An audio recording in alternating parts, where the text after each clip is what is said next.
That's his sacred cow. She's perfect. Don't dare talk about her.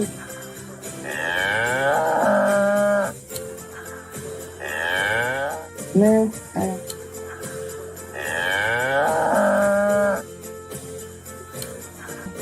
No.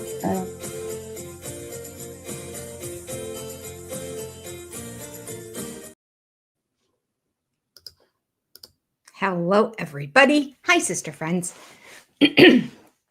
Sorry, I was clicking on stuff when it ended. It's good to see everybody. We have a show to talk about. I don't know what to say about it, quite frankly. I started editing today. I have to admit that I didn't record it until Monday morning. I went to bed Sunday night, but somehow I still didn't get to sleep before almost 2 a.m. So I should have just tried to do the recording. Lordy, just catching up on other stuff in my inbox. So I did it Monday morning. I think I saw it a little bit more with fresh eyes. Was not really happy on Sunday night watching the episode, quite frankly, so we can talk about it. So I just started editing it because I was gone all day today, most of today. So I'm going to put it out in a couple episodes, I believe. I'm going to do finances as its own video so that you don't have to wait until like Friday night or Saturday to get the review. Because they really did kind of cover 3 or 4 general topics. So I can put the rest of them together. In fact, it might be finances and then everything else. I'm not sure. Because I think finances took me an hour and a half of recording, which is only the first segment. But it was a longer segment. But finances, that's my favorite. It's my favorite topic with the family. So I think it'll be its own video. And then the second hour and a half that I recorded on Monday kind of covers the whole rest of the episode. So maybe I'll just do 2. We'll see. We'll see how it goes. Let me see who's here. We'll say hi. We'll start talking about it. I don't know. And then I'm curious to start watching other content creator stuff because I wonder if I'm the only person that felt this way. I wasn't a huge fan of production or Suki, quite frankly. All right.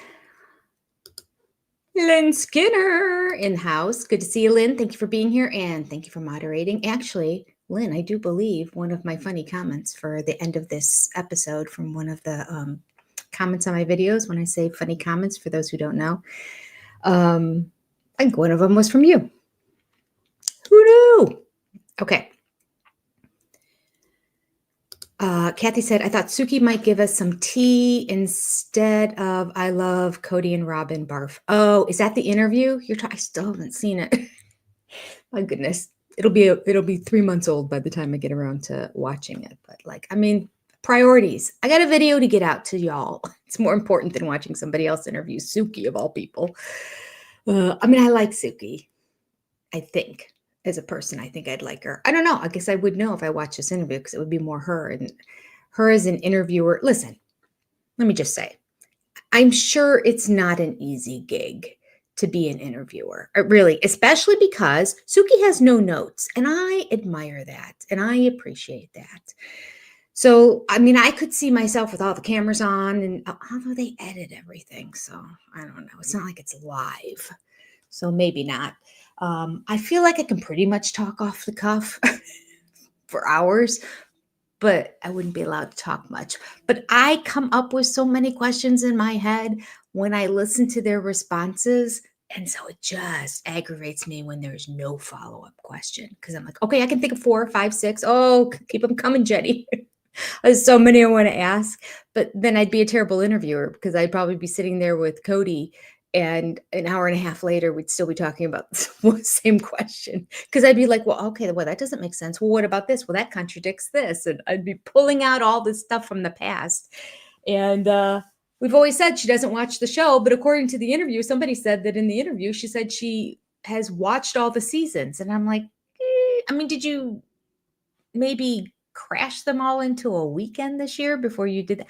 I don't think in the past she has. Either that or she plays stupid. Which I guess is an interview technique too. You're trying to get somebody to explain something, act like you don't know what they're talking about. She did that in this interview. She's like, well, what is that? She asked Robyn, what is that? The whole sacred cow thing. Oh, so what did you think about them calling you a sacred cow? What even is that? Suki knows what a sacred cow is. So maybe in the past she played dumb too much and she looks like she doesn't know what she's talking about and that she doesn't watch the show. And maybe that was good for Cody and Robyn to make them feel good. You know, the OG3, I don't think they care. Just like Mary said, I've got nothing to hide, so bring it on. But Cody and Robyn do. So why are we catering to Cody and Robyn in these interviews? Honestly, I'm not happy about it. Look, I just said hi to two people, Lynn and Kathy. I'm going in already. All right, let me say hi to a few more. Hi, Stacy. What else is here? Hi, Lunty. Oh, goodness. Okay. Nadine, hi. Thank you for hitting the like button. She was the fifth person to do so. Anyone who's in here, hit the like button and then write in the chat what number you were. If I see your number, I'll shout you out. Beverly Miner is here. Hello, Mama Squirrel is here. Hi, Mama Squirrel. Stacy, I already said hi to you, but I'll hit you again. Not literally. Although I do feel like hitting Cody and Robyn often in these shows. Amy D is here. Hello. Okay, the beginning. There's a lot of conversation going on. Joni C. Hi. Beverly Miner, did I say hi to you? Okay, names are going to start looking familiar to me from previous live chats and from who I said hello to already. So I hope I don't skip over somebody who's Valerie. Hello. Good to see you. Kitty's here. Kitty 1838. Hello. Andrea's here. Hi, Andrea. Good to see you again. I'll do a few more. DJ Tag, hello. Crystal, hi, Crystal. Hello, beautiful sister friends. They are all beautiful, aren't they? Yeah, Scarlett's here. Scarlett, I haven't seen you in so long. I know you're still commenting on all the videos, but it's good to have you here in the live. Oh, she wrote, hi, everybody, been a long time. Yes, too long. BL, hello, BL. It's interesting, that's my brother's initials. Knit My Bit, good to see you. Welcome. Kathy. Yep, she said hi to Scarlett because we miss Scarlett. It's been too long, Scarlett. You've been AWOL. Beth Torrey, Montana. Hello, good to see you. Candace Parker, hello. Tanya, hello. Debbie, hello. Crystal, I believe I said hi already. I'll say hi again. Susan Shea, hi there. A couple more and we will jump right in. Okay. Scroll, because you're all talking to each other, which I love. Don't stop doing that for me. LaShonda, hello. Oh, 28th, hitting the likes. Good. Nisa Keith, hi. You finally made it to a live. Yes, I was going to say, is that Nisa or Nisa? Because I don't think I've read that name before. If it's not, let's see. Nisa. You're going to have to just write long I. Oh, I'm doing long I or long E. Could be Nissa with a short I. Let me know. Janita, that's me. Janita's my name, everybody, for when we watch the Baldwins. And she had a Spanish accent with her fake name, Hilaria. Her name's Hillary. Hilaria. So I became Janita. Sometimes I was Janita Juanita. It depended on the Wednesday. Oh, Judy. Hello, good to see you. And Janice too. And Stacy. Oh, goodness. Good to see so many people here. Okay. Deanna, as I come across other people, I'll say hello as we get going to. Tanya, hey. So much to talk about, I guess. Anonymous, good to see you.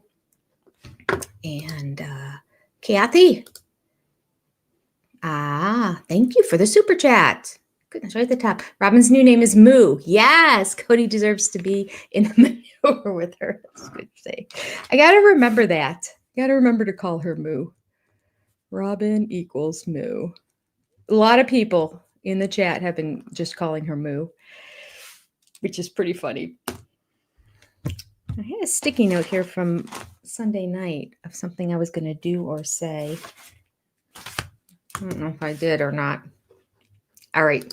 So let's get back to it. Hi, Danny Towns. Good to see you. And Rhonda. Yay, Rhonda. So glad you're here. Yes. Rhonda's also a moderator for us. Busy, busy Rhonda. And Jane, hello. Okay. Drinking words. Oh, Scarlett, good point. Do we have drinking words for today, Lynn Skinner? You may have already put them. I'm probably well behind. I wish in the chat it would tell me how many comments I'm behind when I'm clicking on things so that I would go, oh, I gotta really go faster. Hi, Rachel. And hello, Elizabeth. Okay. Now, I don't want to talk too much about the beginning stuff with the land and that because, like I said, I'm going to do a whole video on it, and I'm at about 25 minutes now. No. I know I have another 25 minutes. Yeah. I think I'm at about a 25-minute video, and I still have another 25 minutes out of the hour and a half to go through and get in. So it's going to be fairly lengthy, and I did cover quite a bit. But that doesn't mean we're not going to talk finances, because can we just say that really was the best part of this interview? It always is. It's the best part of any show they do. If they could talk finances for 50% of every episode, they would keep the Sister Friends community so happy. Because we all think alike. So I'm assuming that you all think like me based on all your comments in that. I just feel like we share the same brain. We get excited about the same things. We get angry at the same things. We want to vomit at the same things. Yes. And finances, that is just a top-notch thing that I just love it when they talk about it. Okay. One of the things I want to point out, and I did do this in the video too, is I will appreciate the fact that Mary is calling out Robyn when it comes to finances now too, or not just finances, but just calling out Robyn. It used to always be Cody this, Cody that, Cody this, Cody that. We are now learning that it's Cody and Robyn this, Cody and Robyn that, Cody and Robyn this. One of the big reveals that we learned is that and I guess this is related to finances, it was in that first segment, it's about the dividing of the land, which is obviously financial. Mary ends up, as we know, on 2 acres of land. There's 14 point whatever acres. And the lots are divided up, generally speaking, 4 acres, 5 acres, 2 acres, 2 acres, right? Yeah, roughly, because it's point something. When you add the points and everything, it gets to 14. And out of all of that, Mary was on the one with Janelle. That was the 4-acre one or the 5-acre one? Now I've forgotten. Why do I feel like I think it was the 5-acre one? Because I feel like it would have stood out more to me if Robyn got the largest one. So I think she didn't. Although Robyn wanted the one at the end. I get that. She doesn't want to be by anybody. She doesn't want to share. She doesn't want to do anything with anybody. So she wanted the biggest one. And she said, oh, I want it because it's got a little bit of trees on the side. The trees she's so scared of. The reason why they couldn't buy the Cottonwood property, because she's scared of trees. Of course, she lives in a frickin' forest. Oh, the lies in this family, they're abundant, just absolutely abundant. And then she has the nerve to say she wants that parcel of land when they were picking parcels. Now, this is, of course, when they were redistricting. I keep calling it redistricting. I know it's not redistricting, but that's my term, just so you know. But you can all write down below because it helps the algorithm, because I'm sure people will. I know that I used it when I recorded the video on Monday. I kept saying redistricting. When they were going to redraw the lines and change, Cody was going to change the 4 parcels into 5 parcels. Not make everything equal, of course. It was still going to be big parcel, then 2 acre, 2 acre, 2 acre. So I think it was going to be 4, 4, 2, 2, 2, something like that. Anyway, when he was going to redraw those lines, you have to see the video, because I figured out that he really shot himself in the foot for being a lazy ass. So I'm not even going to tell you tonight. That is a tease. I figured it out. He missed out for being lazy and not getting around to redistricting. and redrawing the lines so that it would be 44222 and then have all the different names on however they were going to be. Do you think he was going to still put his name on all of them? That is a good question because his name was on everything. And then when he was going to divide it up, he had his name on just the one on the graph, but I wonder if he was still going to put his name on all the other ones as well. Because it was the family plot. Right. And that was going to be Cody's. And it was Cody's way of just having his name on something by himself to get more money for himself. Because as Janelle says, Cody always ends up ahead somehow when it comes to finances. Isn't that the truth? All right. So I love, back to what I started saying, I love the fact that when, well, first of all, we heard earlier in the season that when they came to when the lots were all divided up. Now, this is before they moved to Flagstaff, when they were purchasing the property, because they purchased it before they moved there. Mary took a look at it and said, well, this isn't fair. So she, in this season, we learned, did approach somebody and say, hey, like, how did this all end up this way? She said, and then I got in trouble for it. And of course, we heard Janelle say the exact same thing. Christine never questioned it, and Christine didn't get very much initially either. But we know she kind of had one foot out the door before they even moved to Flagstaff. So maybe she didn't care because she thought, I'm just going to buy my own house. That's going to be my equity. That could be. Anyway, so Robyn said, oh, I asked Cody about it, and he just said, I don't know. I didn't know what to do, so I just put names on whatever, which is the biggest BS I've ever heard, ever. She totally made that up. I know she talked to him about it because, she's as greedy as he is. So, she's going to look at it and go, well, this is amazing. However, the other wives are not going to be happy that, you and I clearly are a couple. I'm going to get half of everything you have. I know eventually you're going to leave everything to me, even if they're around still. Somehow you'll work it out, but your name is on half of everything. How are we going to get by? How are we going to excuse this? So I find it hard to believe that he said, well, just say I just threw names on there and I didn't know what I was doing. I never really heard, I don't remember Cody explaining why he did it the way he did it, but that was her explanation for why he did it the way he did it, which we don't believe for a second. And that was it. But this episode, we learned that when Mary questioned it and got in trouble, it was from Cody and Robyn together. She went to Cody and Robyn. Can you believe that Robyn copped an attitude with her about that far back? And Mary still believed. Boy, this is one woman who is brainwashed. I guess the one thing I'm learning from the show is how brainwashed you become in a cult.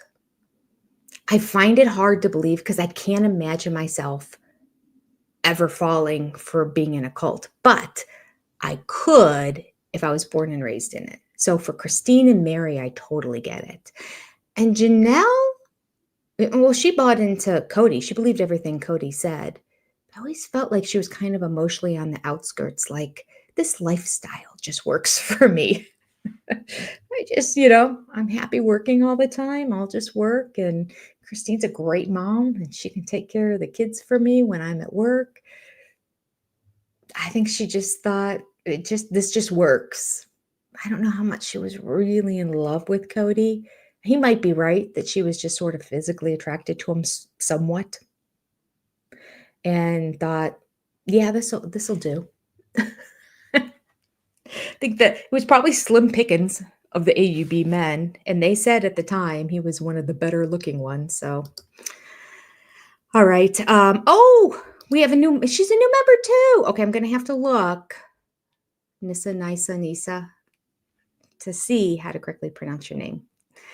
Shana Banana, thank you for the super chat. I appreciate you.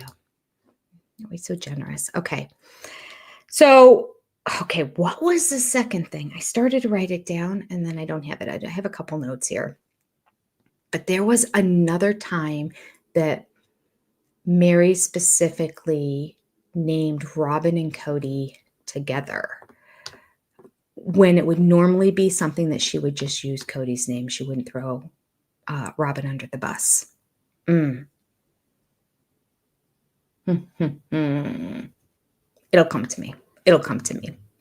Anyway, I will say that is what I really appreciated about this episode and what I really appreciated about Mary. The fact that she's willing to, it's interesting though, now that I say that, she is in this interview willing to throw Robyn under the bus. And of course, this is after she had already moved to Parowan at this time. But she's still pining after Cody. Deep down inside. Her words won't say she is. I don't want to say whether her actions do or not. I mean, her words won't say if you ask her outwardly. Of course, she'd say, no, I'm over him and I've moved on and he's not allowed to put on me his concerns and et cetera, et cetera, et cetera. And it seems like she's had some good therapy to help her work through and find the correct words to articulate, stay away from me, Cody. But you see in this interview her slip right back into it. And it makes me angry.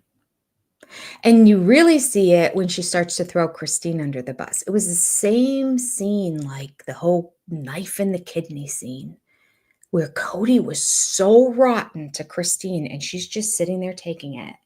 And he's going on and on and on and on. And Mary was like, She didn't really say anything when she was there. But in the talking head interview, she was like, yeah.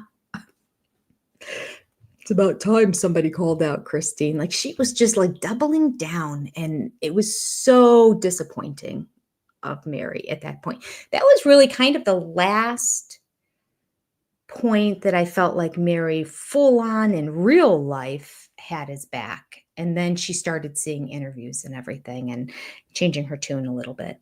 She can't pick up the truth when he has a spell over her. He does. If it were not for this show and his talking head interviews that she sees and gets so worked up over, remember last season, the very first episode, she's like, I can't believe what I just heard him say.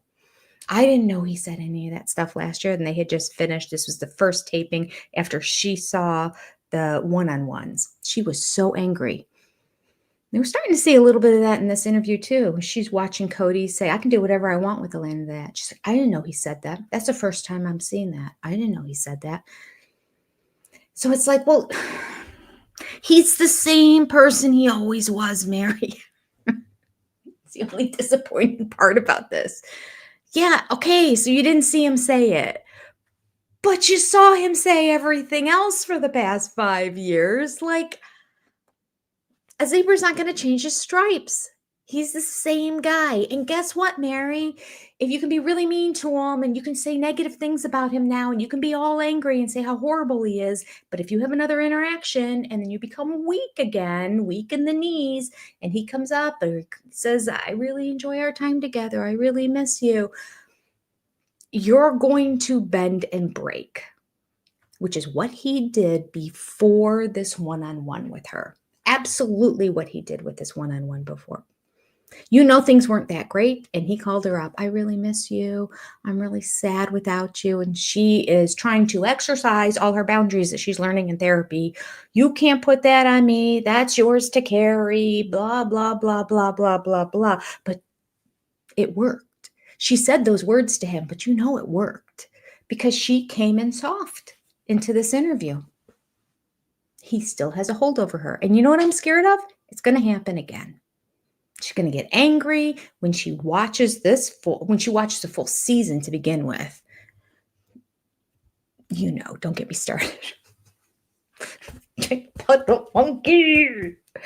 Let them watch the frickin' season before you ask them comments about it. So they're watching little clips of scenes. They're not seeing the full interviews or anything, but they're seeing some of the interviews. It's just dumb, dumb, dumb, dumb, dumb, dumb, dumb. And then they're responding to it. I guess I'm thinking maybe in their defense, although it's stupid, I think possibly they were thinking that if we don't show them anything, but then we show them this little clip, we'll get a visceral reaction out of them. But it's not working. We're just sitting there watching people who don't know what's going on. And what that results in is a protection of Cody, because Cody worked his magic with Mary ahead of time. Now she's not saying anything negative, but because she knows Cody's really upset at Christine. And he added that when he died. She said he called me just a couple weeks ago. Do you know what else happened just a couple weeks ago? Christine filed her lawsuit. So this whole he called me just a couple weeks ago was right after Christine filed her lawsuit. You know it. He was all worked up. He was angry and he thought, I need a sister on my side. So he called Mary. And you know that when he was on that phone call too, he was dissing and putting down Christine and probably saying things to the effect of, she talks about you all the time. She doesn't have anything nice to say about you. Oh, God only knows the stuff that he created and lied about. That's probably nothing compared to what he said to her. Okay, I need to take a breath. At any rate.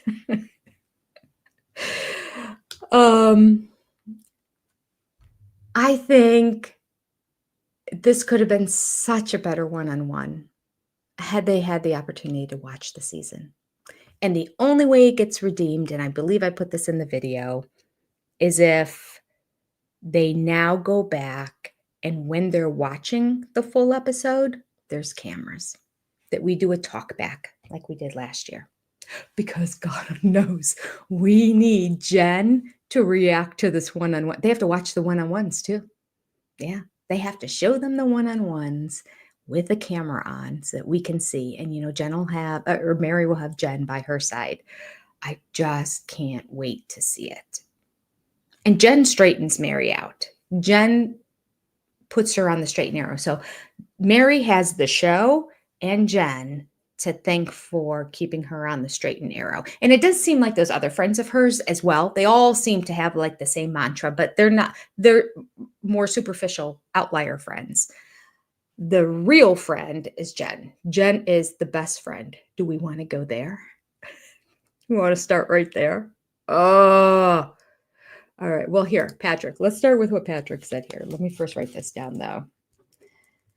The luggage. I am still on the fence about that, to be honest with you. I am still on the fence over, and I think he was just making it up. He had to have. How dumb is he? I get it. I think some people do call the thing above the car a luggage rack, even though that's not the name for it.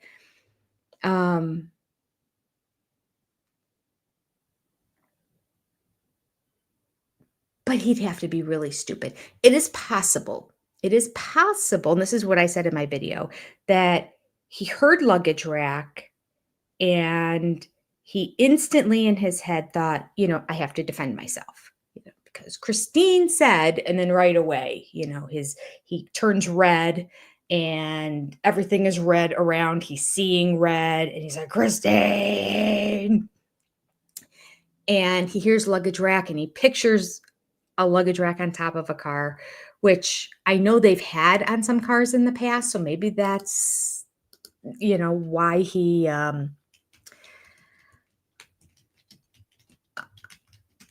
used that term. I don't know. But what he would have had to do is see red, as I said, and not be able to really hear the rest of the question. And he is trying to come up with, how can I defend myself when it comes to the roof rack, really what it's truly called. How can I defend myself about that? And then not hear the rest of the question. Because in the question and in the clips that he was watching and listening to, they referred to being in a hotel room, I believe twice. They referred to he gets the luggage rack, my suitcase goes on the floor. It wouldn't be on the floor in a car. You can't fit a suitcase on the floor of a car. It would either be on the seat or in the trunk if it wasn't up on the roof rack. So again, he's either trying to play dumb. What do you think? What do you think? Okay, I'll do a poll. Let me get into YouTube here. You guys let me know your opinion. Oops, I'm in the wrong account. Okay, senior perspective. There we are. Okay. I have a couple questions today. A couple polls on my mind that I came to my mind when I was thinking about doing this live stream. Okay. Here we go.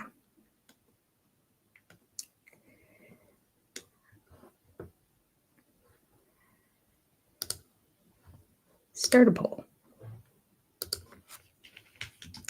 Do you think, whoops, not tink, do you think that Cody honestly thought the luggage rack was the car's roof rack? This is just yes or no. There we go. Poll started. Okay. I'm going to try to pull it aside so I can take a look at it later.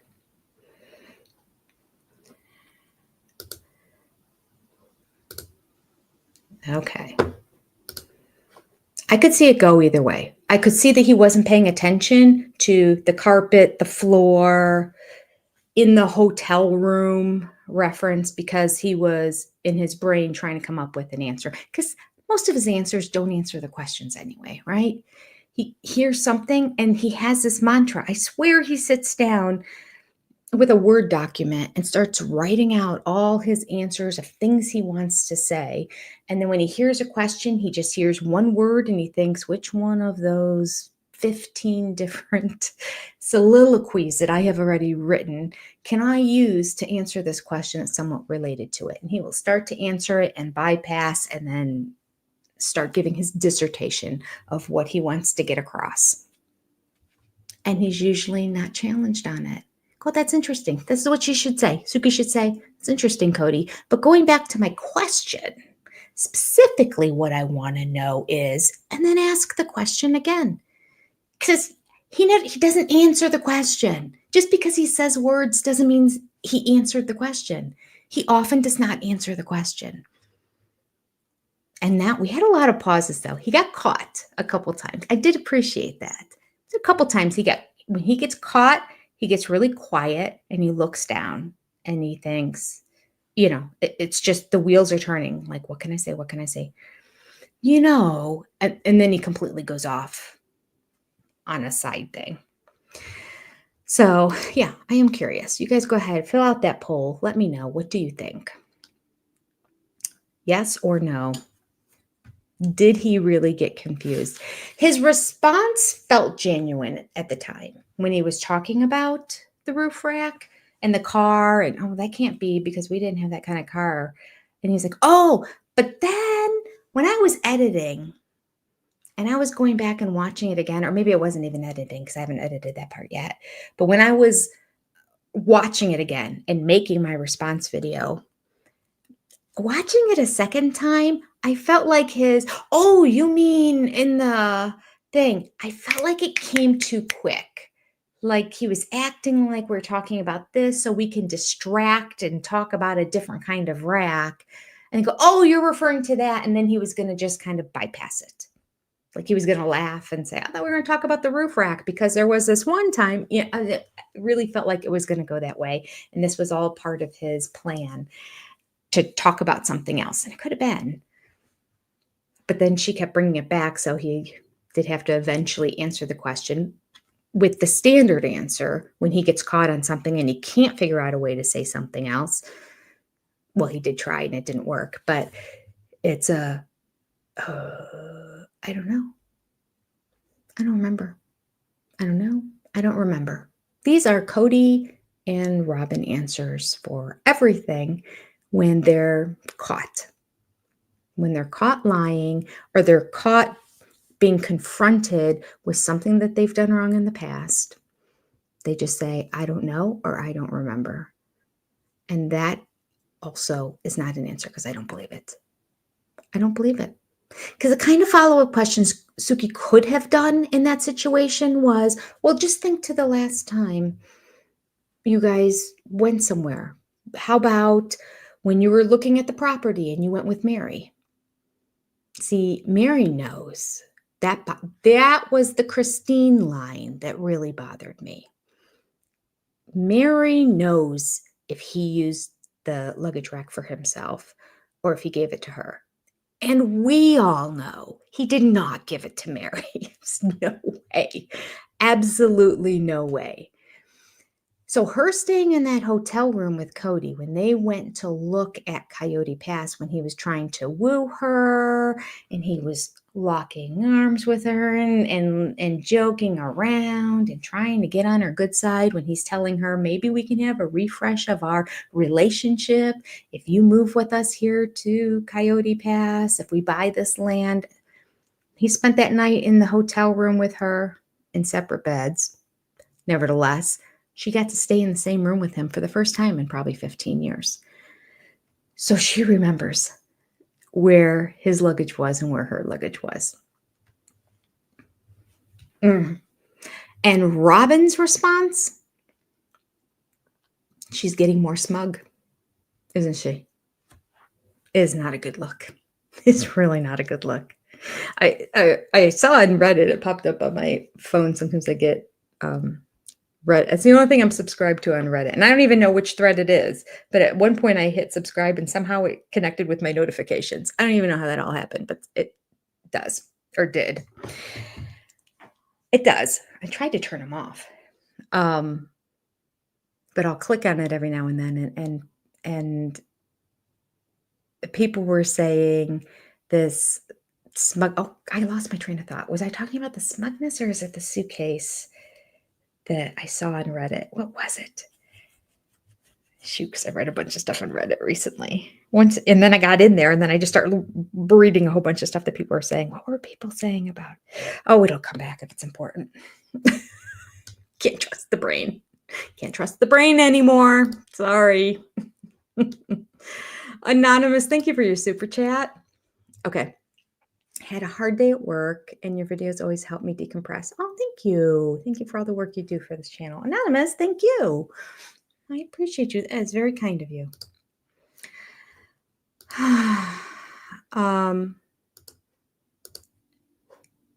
When I make the videos, I will tell you, even if it's a very stressful day, and even if I'm up way past the time I should be up, I get excited doing it because every time I find a good clip or when I put things in the, I don't like making it so much because I think I get really worked up. But the whole editing of it, even though that takes the vast amount of hours and days over the actual recording time, it only takes me 3 hours to record it between kind of like rewatching it and then commenting on it. But the editing is what takes forever. I will say I just get tickled and I giggle to myself whenever there's something that I'm like, the sister friends are going to love this. The sister friends are going to love this. I do. So it makes me excited. It's almost like your children when you get excited for something for your children. You're like my kids, but you're not. You're my sisters and my friends. So it does make me excited. So thank you. I appreciate that. Okay. Oh, Danny. Here's a good point, Danny. Danny, you have a new picture on your thing. I like it. The luggage rack thing has to do with the disparity between his love for Robyn and the others, period. Yeah. Yeah. And she proved it. So we've been listening to over a decade of, I love them all the same. I treat them all the same. Robyn saying he loves all his other wives. I hear about it all the time. He doesn't treat me any differently. And then she'll throw in things like, I feel like sometimes he gives other wives more time than me, just full on lies and all that. And so for her to flip like that and be that smug and say, I get the luggage rack. It was just sort of like she was trying to take a dagger and stab it into the chest of Janelle and Christine. Absolutely. I didn't like it. I didn't like the smugness at all. It's not a good look. It's making us hate her even more. And as I said in the last video, I think she's taking this angle because, I thought about what I saw on Reddit. I think she's taking this angle because she's tired of being called the victim and that she cries and nobody believes her and they're the fake tears and all that stuff. I think she didn't want to hear it anymore, so she came in with a different perspective. Now, some people thought that she was on something, that she took some sort of pills or something. I don't know. Allegedly. I'm just telling you what I read on Reddit. That they felt that she was on something. I don't know. I personally believe that she may have allegedly taken something before the talkbacks last season because she couldn't keep her eyes open at that. Remember, she was just sort of standing next to Cody and he's like, hi, we're getting ready to do the talkback, when they were like in the hallway. They weren't even sitting in the couch yet. And she was just standing there like this. And then the whole time she was on the couch like this. Now, she has an attitude anyway, but she's smart enough to know I can't look like a wet noodle or just a drippy rag this entire time, or I'm going to get even more backlash. So I cannot respond or not really have much to say. But if I sit like this on the couch and go, to Cody, I don't think she would intentionally do that. I think she would not look at the screen, as we see, but I don't think she would act like she acted in those. I feel like she may have allegedly been on something then. What? I don't know, because Cody was on the opposite thing, unless it affected them differently, because he was wired in that thing. His eyes were huge and he's looking all around. And I mean, he was a whole different, something was going on between the two of them. I don't know what it was, but they were not themselves in the talkback. So maybe she took what he had and maybe she saw the talkback afterwards and went, yeah, that's not a good look for me. I need to take your happy pills. I don't know. Okay. So we'll see. She definitely wasn't taking whatever she had before, because this was a whole different look. But just this, what makes you smug? Because she's not really happy.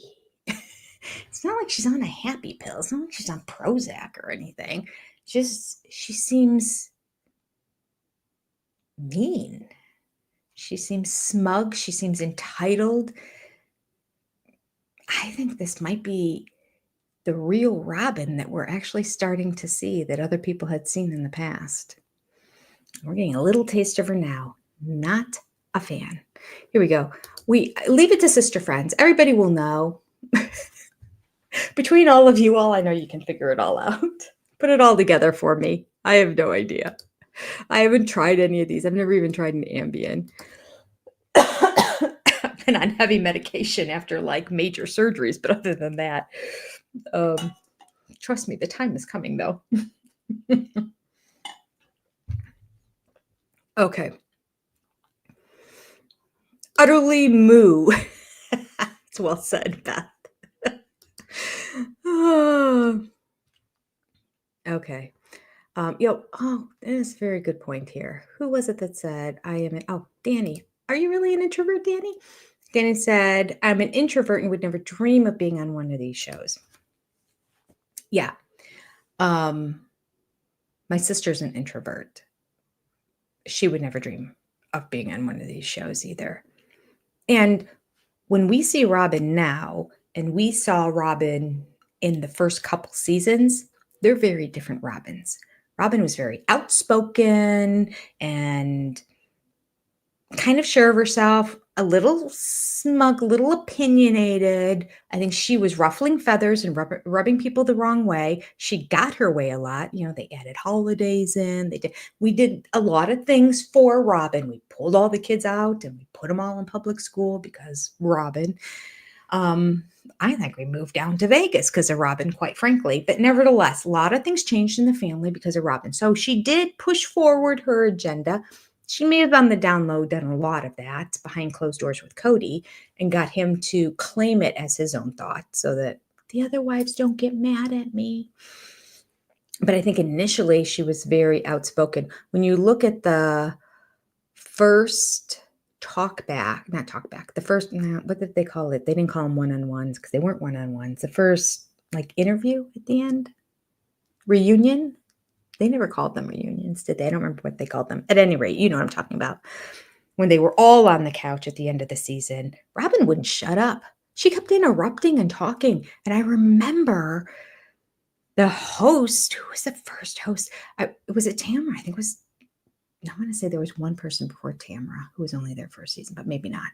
At any rate, I don't know if it was the first or second season. I do believe it was Tamara, though, who kind of cut her off at one point and then said the first name and then said, Cody, what do you think? Or Mary. I can't remember who she was referring to, but she literally cut off Robyn at one point because Robyn kept interjecting and answering the question to make herself look better because she was involved in whatever the situation was. So she was a very different Robyn in the first couple seasons. She learned to bite her tongue. Well, she also was incredibly offended. We saw in the book, she was really upset that in all the polls online, she was the least favorite sister wife, and she couldn't figure that out for the life of herself. So she learned to alter her behavior, at least when the cameras were there. I think she thought that that would be a way to garner sympathy and love from everybody else to help her fame. And it just never worked because Robyn is who Robyn is in the end. There's enough hours of footage that eventually the facade is going to go away and you're going to see the real Robyn. So she gets to the point, I think, in this sister wife journey where she is not only hated by the public, but now she is hated by all the kids and the wives as well. So she now knows I can say nothing. So everything I'm going to say to Cody. Cody's now going to say it, and he's going to say it's his own idea, and everybody knows better. So that was the whole big fight with the kids. The whole COVID, the whole not coming over to everyone's houses. Everyone's like, can you please tell Robyn? And she's like, I'm not involved in this. Well, there's no way Cody would want all the family to be apart during COVID. He doesn't care. He didn't care about it. The whole, her paranoia and her overt concern for her kids that something's going to happen to them. God forbid something ever happened to those kids. I don't know how she's going to handle it. She smothers them in a way I've never seen a mother smother. Absolutely smothers those kids. And instead of helping them and preventing them from getting COVID, they end up getting COVID eventually. And all she did was stunt their social emotional growth and break up their relationship with all their siblings. So there you go. Good job, Robyn. Good job. How did we get on this topic? All right. Let me go to the chat here for a second. When she says she gets the luggage rack so smugly, that's who she is. Yep, I think we're coming back. We're going to start seeing season 1, Robyn again. She's coming back. The real Kathy, spot on, covert narcissist. Yep, Moo is a covert narcissist. That's why she sits back and watches the behavior and plots to keep Cody in the dark. She is a covert narcissist. He's an overt. She's a covert. Okay. Like Sybil. Yeah, good point. All right. Journey is a drinking word? Okay. Hi, Waldo's mom. Good to see you. Okay. It was, thank you, thank you, Joni. It was Natalie Morales. Okay, Marissa. Yeah. Okay. All right. I thought it was. Yeah. Do you remember when she had to cut her off? I should go back and just clip that and have that. I should start putting in my intro or outro, as they call it, just my favorite clips. That would be one of them. Robyn being cut off in interview. There's a lot of good ones. We'd have to put Moo in there too, since, you know, Moo is a cow.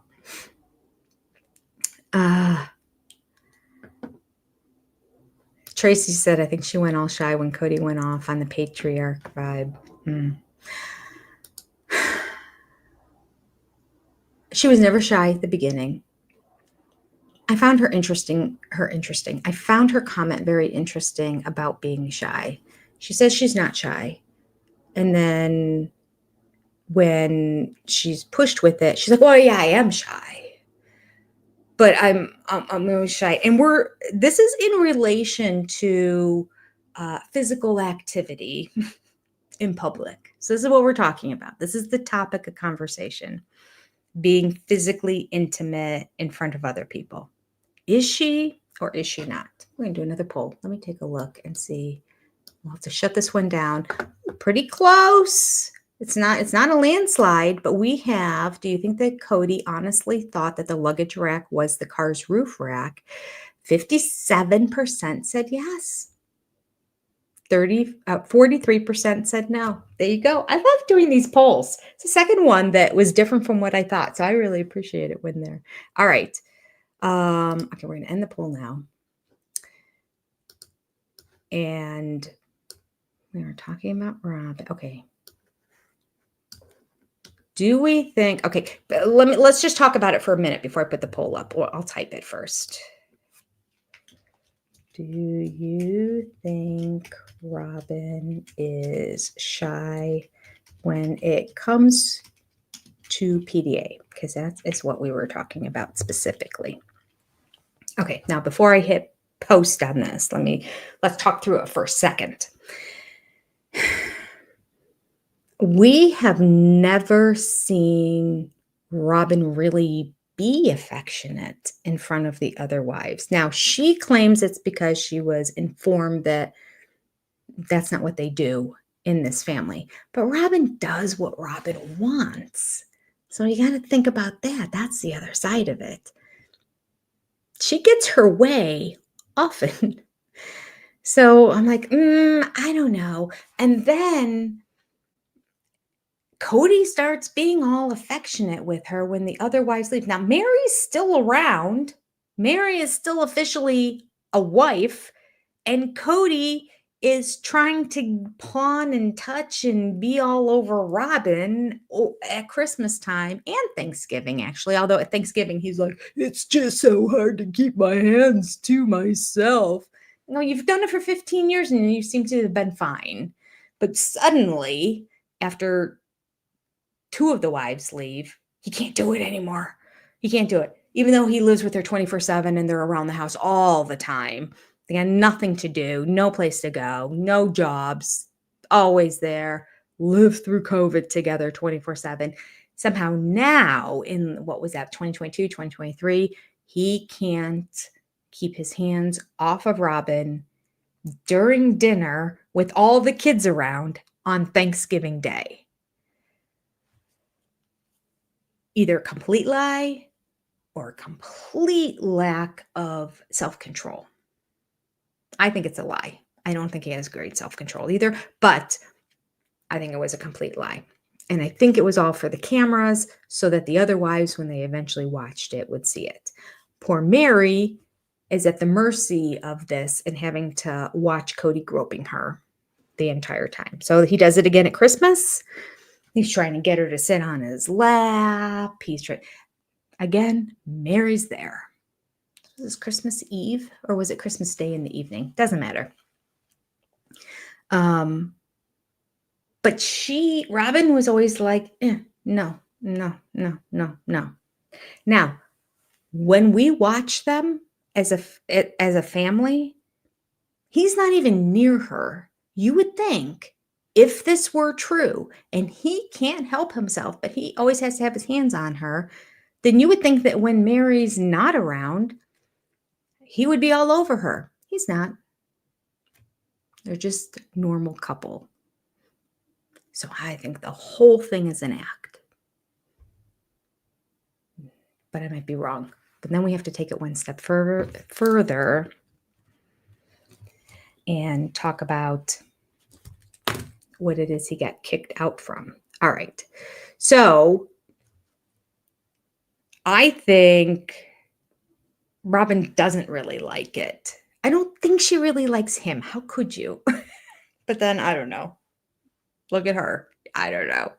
So I feel like she doesn't like it. She has been able to use the family excuse all these years as to why she doesn't do it on camera and why she doesn't do it in front of the other wives. Like, oh, no, they don't want to do it.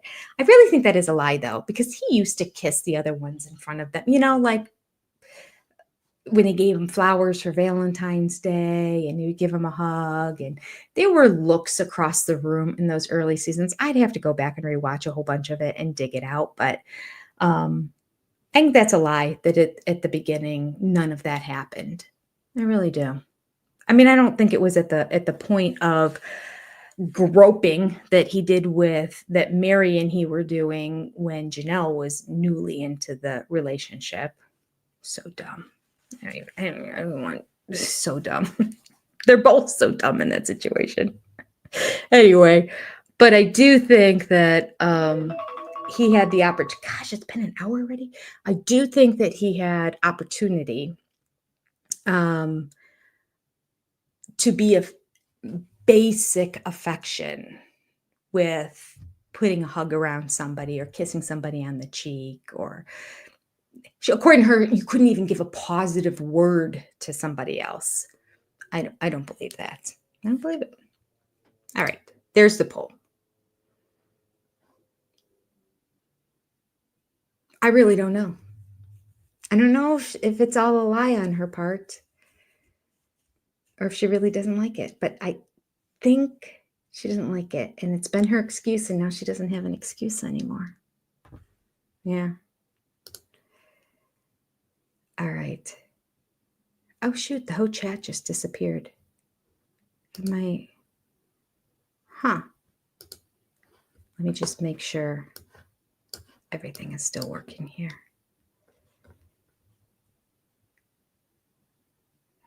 Oops, new comments. Let me click on new comments.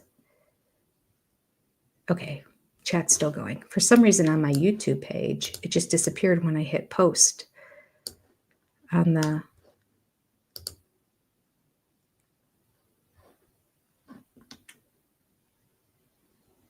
Oh, it was a Q&A, not a poll. Maybe that's why. All right, let me try this again. That's why. It was a Q&A, not a poll. I typed it in the wrong thing. Thank you very much, Daddy. Okay. Do you think that Robyn is shy when it comes to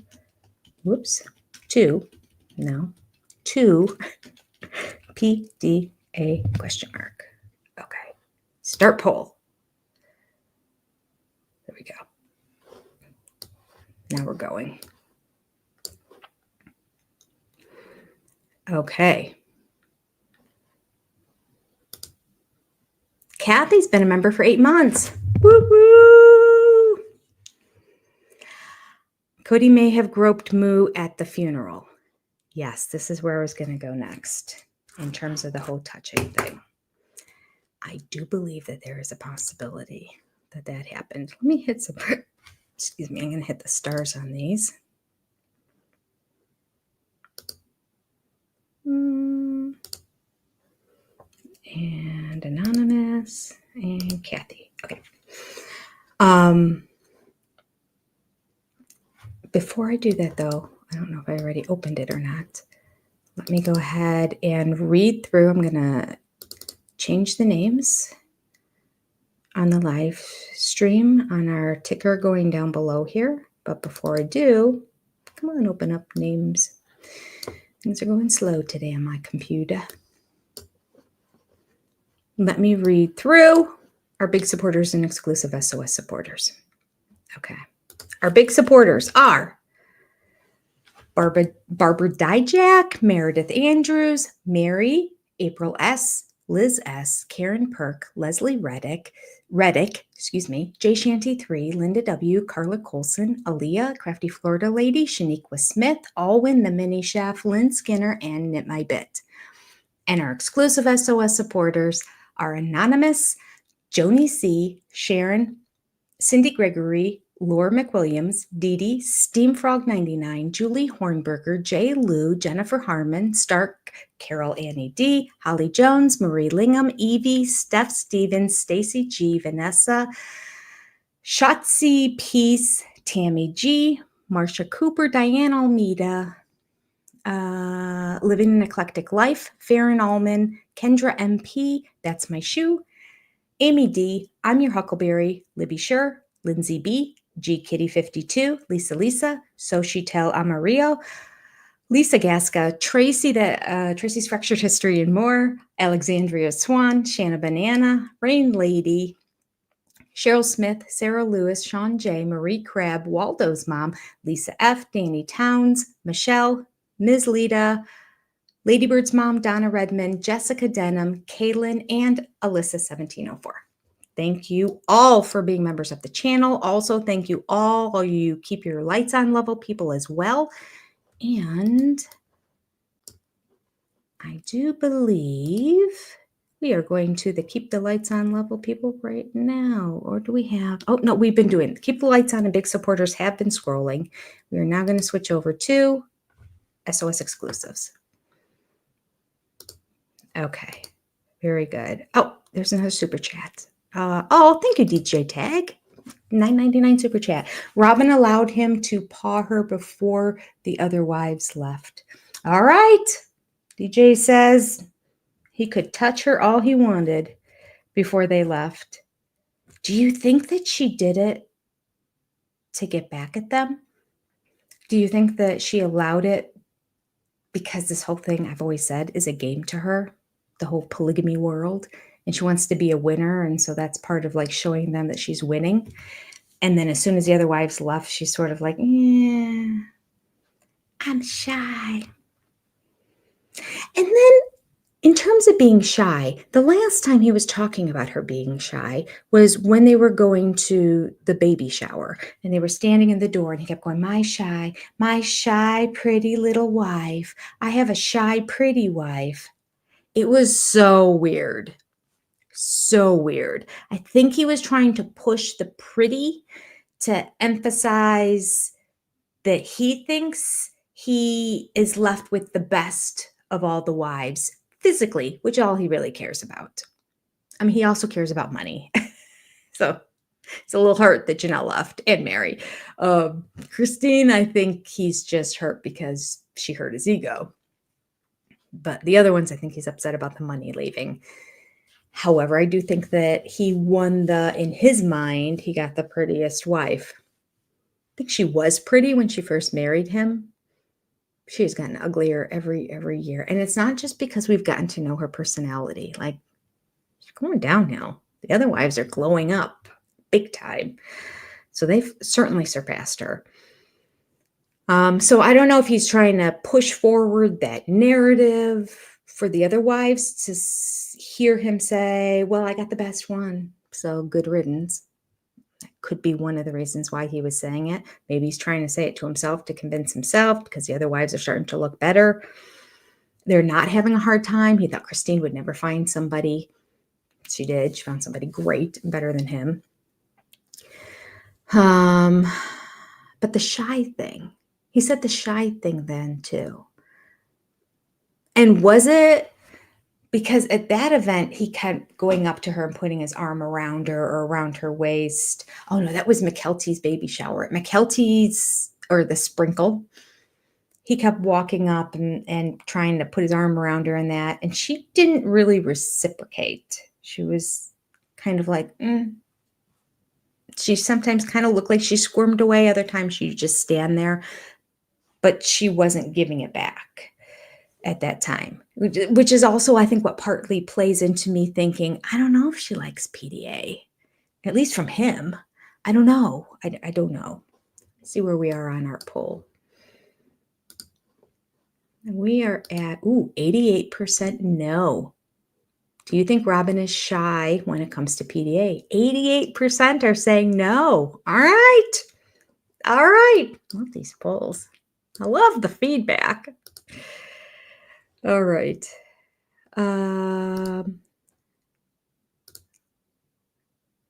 Make sure I hit the star on that. I don't know. Sometimes it looks like the stars are already lit up. So when I hit it, it goes away, but I hadn't hit it. I'm still trying to figure some of this out. So some of them seem like they're blue and other ones are white, and I don't know why. Okay, we're just going to move on. That's not your problem. It's my problem. It's a Jenny problem. Okay.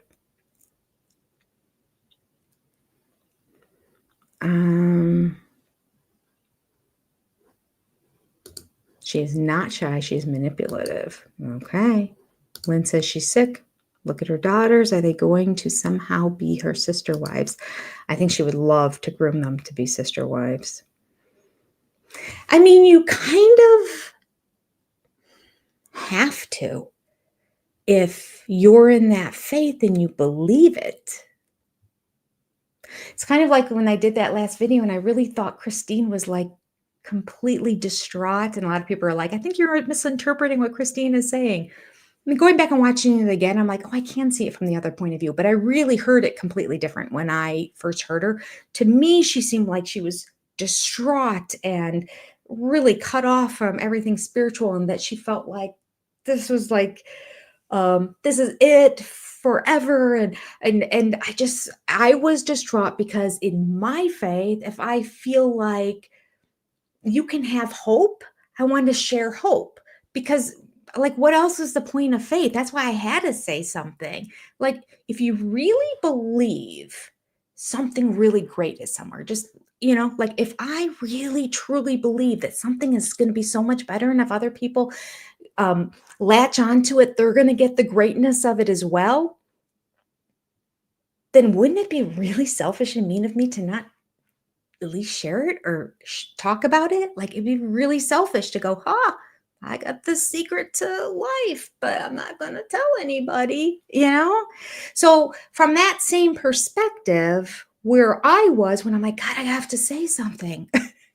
I felt so bad. I feel like if Robyn truly believes in this faith, and this is the way that you inherit whatever all you get, that this faith is these planets and kingdoms, and I don't know, I don't understand it, but whatever it is she thinks that she's going to acquire, then she's going to want her daughters to do the same thing, unless she's just talking the game. If she's just talking the game, then she wouldn't care, right? So you think, based on her words, and of course we can't trust her words for anything, but based on her words, she's making it sound like she still believes in the faith, which would also mean that that's why she's distraught over the fact there's no more sister wives, because now she's not going to get all the kudos she would have gotten for being in a marriage with 3 wives. Although I don't think it's really her fault, because she's not the one that got rid of them, but it would behoove her to get more sister wives. Now, if they were her daughters, that would be so disgusting. I couldn't even follow the show anymore. But I could see how she would want more sister wives, if it's true that she believes this. I don't know that she does. I'm just saying. But I could also see that she would want her daughters to do the same thing, because if she really believes that this is going to be the best eternal life you could have by being a polygamist, then you're going to want your kids to be polygamists, right? So it's going to be interesting, because I don't see her pushing them towards it. Although I do see her suppressing them and making them dress and look like, like almost that prairie garb, that little girly, innocent, kind of, well, very creepy for their age, way they dress and act. But I didn't see any pushback when they went to the other church. So I don't know what's in her head. I don't know. I don't think we'll ever know because there's so many lies. So many lies. Who could keep it straight? All right. Joni said, Handsome Alice knows how to catch and not release. Oh, it's true. She does as Mama does. All right. Oh, thanks, Lynn. Yes, everybody hit the like button. Hit the like button. Let other people know that we are live so they can join too. Okay, so the comment Cody made, which I haven't edited yet, but I do remember talking a bit about it. And the majority of what I talked about is the fact that I cannot stand it when somebody starts to talk about something and then says, I can't talk about it. Like, you brought it up. Nobody else did. Oh, it's a pet peeve. It's a pet peeve of mine. And that's what he did. Right after Robyn did too, actually. I think Robyn did it right before that on another topic. But at any rate, so he starts talking about, and we're talking about PDA. He says he is not going to show affection in public with Robyn again until Mary and Janelle are both married. Okay. And Suki had a good follow-up question. She's trying to clarify what he's saying. And I think I actually said it more specific than he did. So maybe I have it wrong because I think I have to put words in his mouth because the words he was using were so ambiguous that it's like, what are you talking about? But she said, like, in general, like, you're not going to show any PDA affection or just not in front of Mary and Janelle. And then he goes off and he doesn't really answer the question. But that's what I want to know. So there had to have been something that happened, you would think, in front of Mary and Janelle for him to include both of them in that response. Now, Mary in general was talking about Cody and his PDA, but again, she had to deal with Thanksgiving, she had to deal with Christmas, so she's seen him act a fool.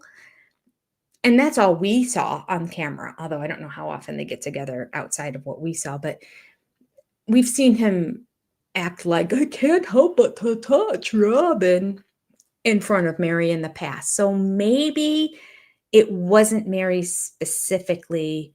It could have been the kids that were offended by something. And they were offended for their moms.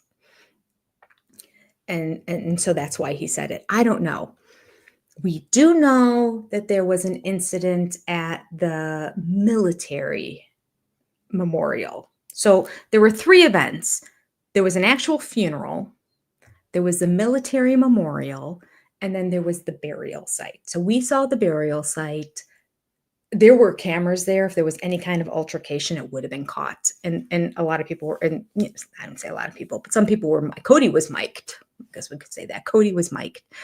So I don't think it was at the burial site. And I feel like that family kind of was really separating themselves from the rest of the family, Robyn and her kids.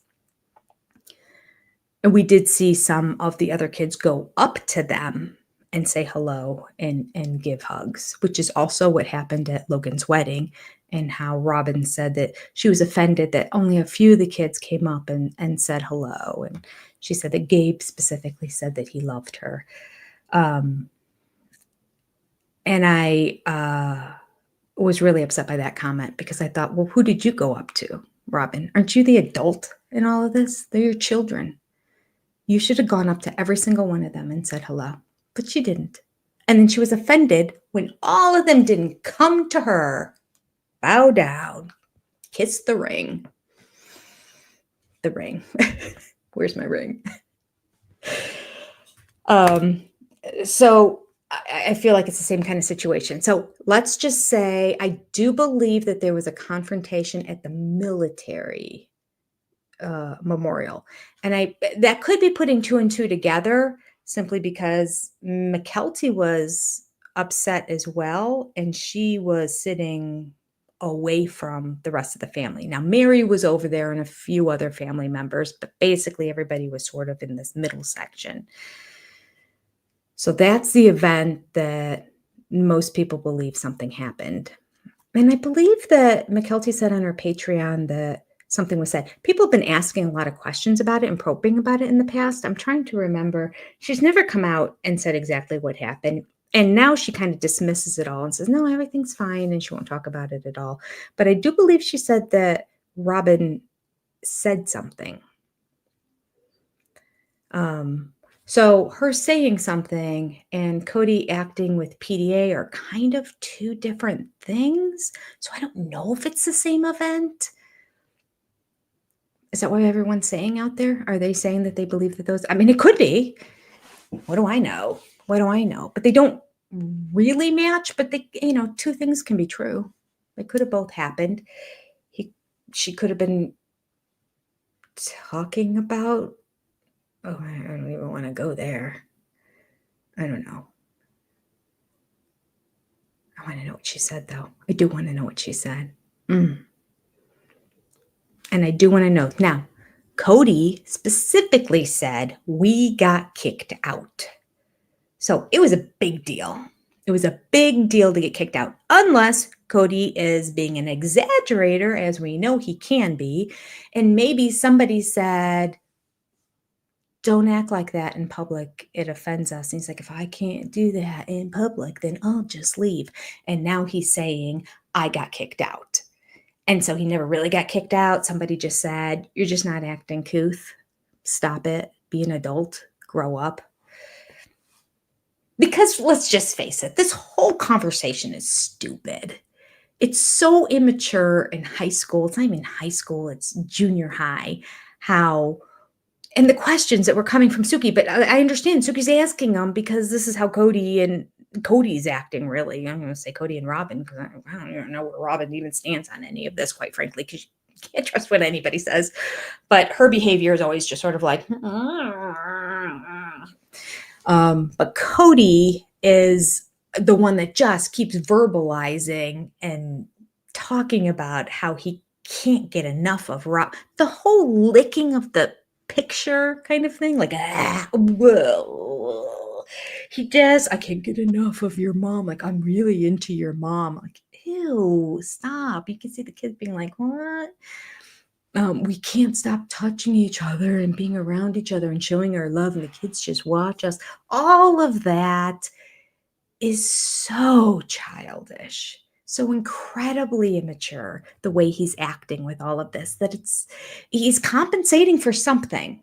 So he's either trying to prove his manhood to the world because 3 out of 4 wives have left, or he's trying to stick it to the OG 3.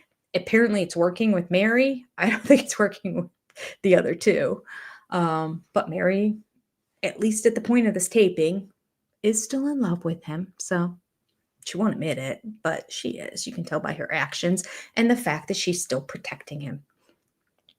So it's almost kind of silly that we're sitting here hypothesizing about it because he's such a child. That, like, yeah, I totally believe he was inappropriate somewhere. Yes, I get it. Nobody else, after they've been married for 15 to 20 years, has to constantly touch their wife when they're in public with other kids that are not happy with said wife. It's one thing if the two of you have been married for 35 years, 40 years. Like, the older you get that you want to hug each other and be close to each other, that's cute.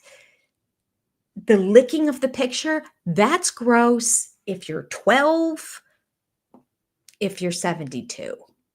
It's gross across the board. Like, see, Cody doesn't have a gauge of maturity, so he acts like a immature, childish little schoolboy, and it's disgusting. I guess it makes for good content though, right? All right. Oh, Tina, if he does that with a picture, I could see why he was kicked out. Yeah, what did he do? He did that for everybody to see in the world, and she laughed. So I don't know, which would make me think she's okay with PDA, because if my husband did that in public, my eyes would be so big. I'd be like, what the F are you doing? Good. This is not the time or place. And I'm not even talking about cameras being around. I'm just talking about anybody else, any other person were in the vicinity. I'd be like, what's this all about? Stop. It's gross. Don't act like that. You're not a child. You're not in middle school. Oh, and he teaches middle schoolers, and he wouldn't act like that. He's around them all the time. He knows better. Okay.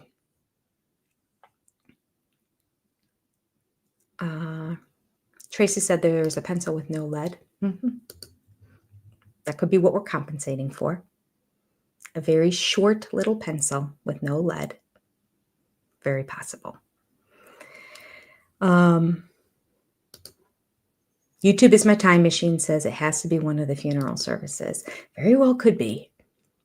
Very well could be. I don't think it was a memorial site there, or the burial site. It would either be the funeral. I mean, and clearly he was a dick at the funeral too, because he told his boys to stop doing whatever they were doing, that he was the father of Garrison, so he would take care of everything. And all the boys thought you had a hand in this whole, getting us being in the situation here. They all felt that and thought it, whether they said it or not, they were all thinking that. So then for him to say, I'm the father, I've been there, I held him when he was first born, you didn't, I'll take care of this. God, he's so inappropriate. He hasn't grown up in many ways, has he? Now that I think about it. So I could totally see him just unraveling and then start groping his Robyn. Very possible. Very possible. Okay. Let me take a look at where we are on the poll here. Robyn, yep. She is not shy, according to everybody. Almost 200 votes when it comes to PDA. Okay. She's not shy. Let me take a look here and see what is the other thing I wanted to talk about. There is a comment I know I didn't talk about in my video. I want to bring up that Robyn said. She said to Suki, I think if we were just able to accept each other's relationships more, it would probably have been easier. Robyn and her use of we. If we would have just she totally accepted the relationships the other ones had because they were all on the outs. It seems very clear that before she even married into the family, Cody let her know that he was not in love with at least one, if not all three, of the wives. Possibly 2 out of the 3 he was, because they had this secret covenant. She made him promise her that if he ever fell out of love with her, that he would let her know and that they wouldn't stay in a marriage together. Now, that's kind of obvious that you want to know if somebody fell out of love with you. But the situation was he clearly wasn't in love with these other wives. So he was talking to her about it. I just, I feel something for you. I don't love them. I love you. I just, So she knew about it going into she knew they were no threat to her. No threat whatsoever. So when she throws out little statements like this, if we were just able to accept each other's relationships more, it probably would have been easier. She's saying if they would have accepted the fact that we loved each other and he didn't love any of them, life would have been easier. Oh, really, Robyn? Thank you, Einstein. Yeah, if they would have just put their head in the ground and pretended like they didn't love Cody at all anymore, And then they just accepted the fact that the two of them are going to be, because at this point, she's also talking about PDA. So she wanted to do PDA in front of everybody. Well, sure, because he was going to do more with her than anybody else. And she knew he basically wouldn't do it with anybody else. So yeah, she wanted it. When she makes comments like this, it makes me angry. Makes me angry. Yeah, sure does. And again, I want a follow-up question. Give me an example, Robyn, of how you were not accepting of each other's relationships. How were you not accepting of their relationship? And give me an example of how one of the OG3 was not accepting of your relationship. No specifics. This is what we get in these one-on-ones. No specifics from Cody or Robyn because they're not asked to give examples ever. These kind of generic, stupid statements are allowed to just hang there. Makes me angry. So I personally was not a big fan of Suki. I was going to do a poll on Suki, but then I thought, well, I don't want to Suki bash because this isn't about Suki. And Suki's better than she was. But this one, out of the 3 episodes we've seen so far, I felt this was her worst. I felt like she did the least amount of follow-up, asking extra questions, holding Cody's feet to the fire or Robyn's. Maybe it'll be better next week. We'll see. And back on the PDA thing, this goes along with what we were just with Robyn's comment too. Cody says he was jealous of the other polygamous relationships where they overtly showed PDA in them. Well, I don't think any of them. He admitted that he and Mary acted like he saw Christine with David in that, what did he say? He was sucking her face off or something like that. I don't remember the expression he used. But that's what he and Mary would do on the couch in front of Janelle. And he didn't stop it. He thought it was fine. He blames Mary like he was just a passive participant in all of this, which is, I think, what he really wants. Like, I want all my wives, this is what this comment really means. I want all my wives to want to do that all the time. And if 2 of them want to do it at the same time, by all means, I will just lay back. The 3rd one can feed me grapes while it's happening. Like, he just wants to be the gluttonous, gross pig. And everybody just fawns all over him. And he doesn't like it that that's not how it is. I don't really think any relationship is like that. The Dargers, he would just give a kiss. He would hold hands. He would put his arm around their waist. But sucking face, I believe that's the term now that I think about it, that Cody's using. Like, Mary and I used to suck face. And now Christine gets to with David because that's what she always wanted to do. I just think that he wants a hedonistic life. And he saw polygamy as the avenue to get there. And didn't realize there would be any work or any emotions involved whatsoever. He just can't understand how all wives don't want to do this. I'm telling you what, even the ones that are affectionate, I guarantee you those wives in the Darger family are not happy when one of them is walking off with Joe and he's got his arm around her waist and that. Unless she's in a fight with him at the time. She's in a fight with him at the time. She'd probably be like, good riddance, go. But if they really like Joe and they were really into Joe, it's going to bother them. Janelle said that it didn't bother her if he would show affection, like in general. Now that whole sucking face thing, I don't even know if she addressed that particular situation. Oh, she did in the book. She said how much it bothered her in the book. They had just gotten married and she was all shy and she'd sit on the couch and he and Mary would be having a whole makeout scene during a movie and she was just sitting there and that's how it was all the time. And he's clueless, and I put this in the video. He had no ability to read her emotions because narcissists can't. It's a perfect relationship for a narcissist, right? All right.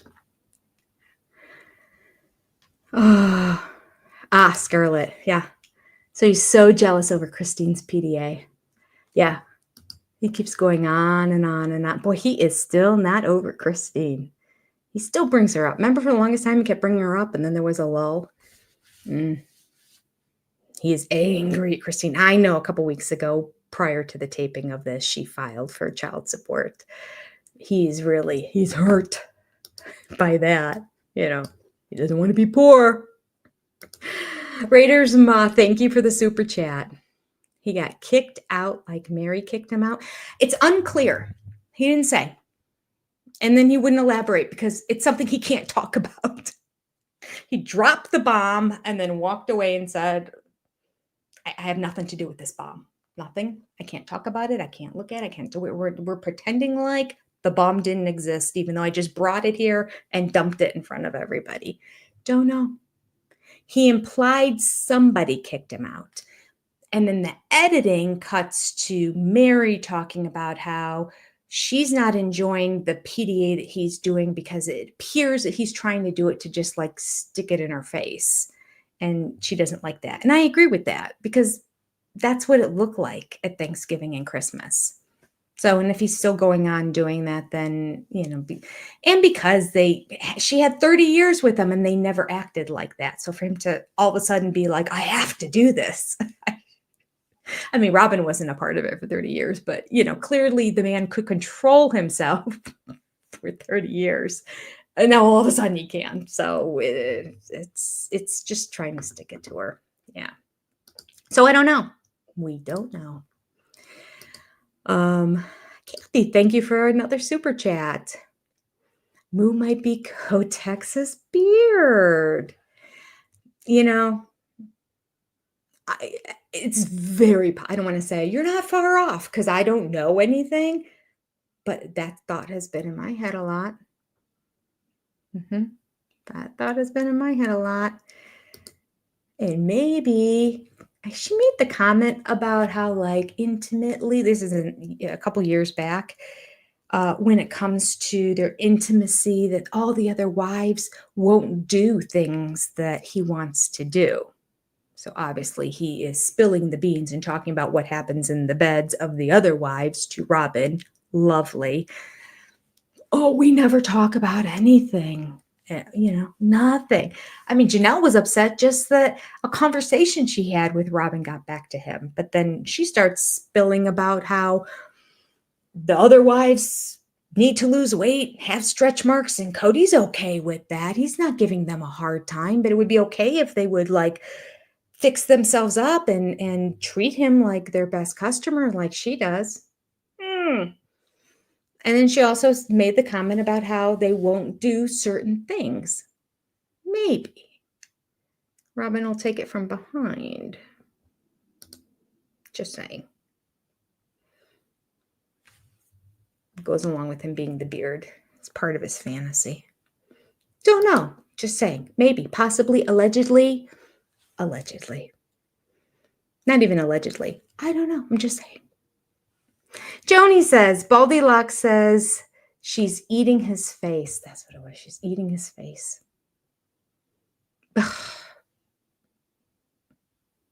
You know, he probably is so jealous because he didn't want to stop Mary when Mary was acting like that.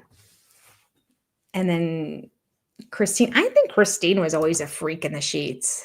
I think that she was more than willing to eat his face all the time, but he just didn't want her to because he had never been into Christine. I can't understand that. I think that from the get-go, she was the fun one. He did say she was the fun one. Actually, he very rudely said it this time. He basically said that's all she was. She was like the good time gal. It's basically how he described her. He was so rude the way he said it.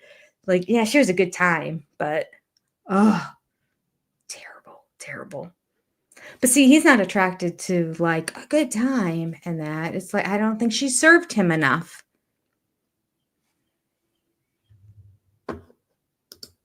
Maybe she wouldn't ride the cowboy. I don't know.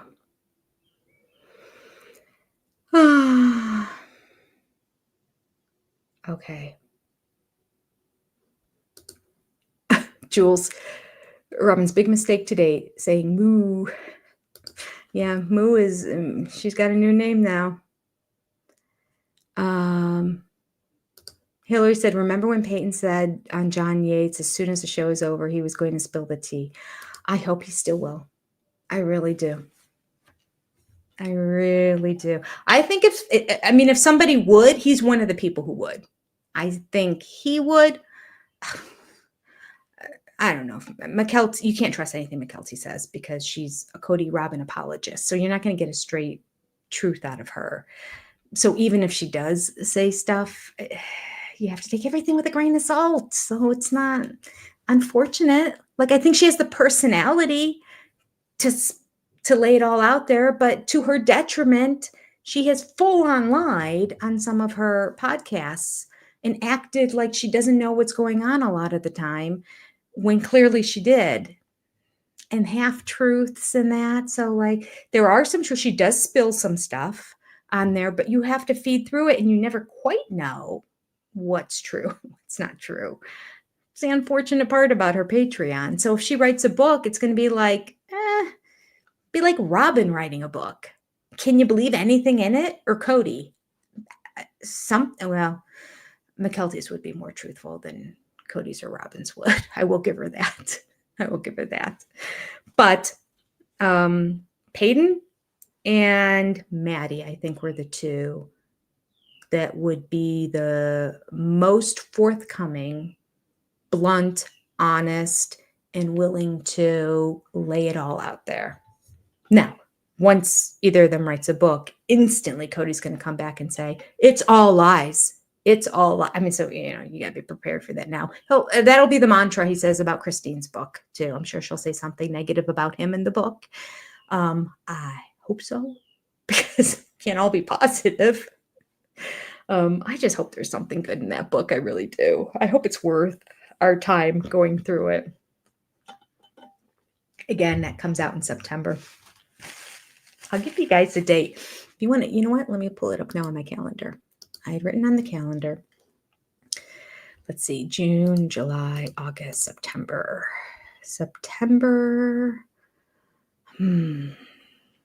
Where I wrote the day the book was going to arrive because I pre-ordered it.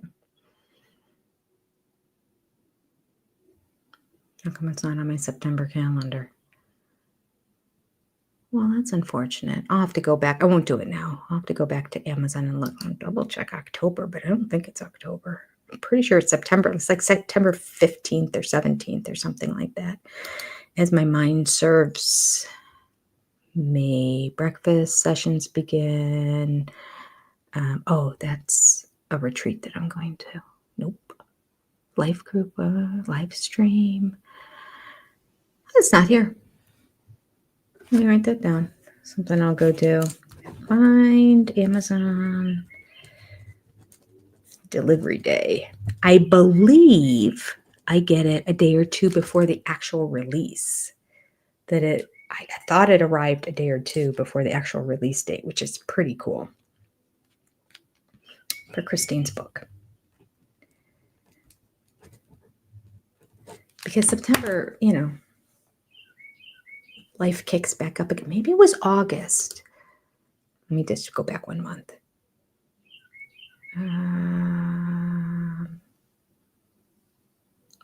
I think it was September. Okay, we'll talk about it another time. I won't take up this time looking. I wrote it down. I'll look it up and I'll know next time we get together again. Okay.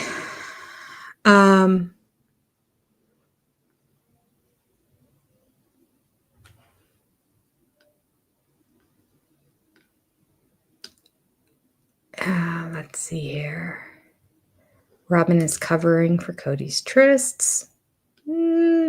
He's laying it on too thick. Once I agree with that takeaway, Renee, you start to believe something more is going on when he starts acting like this. I've always said that. Thou doth profess thy love too much. Something's up. All right.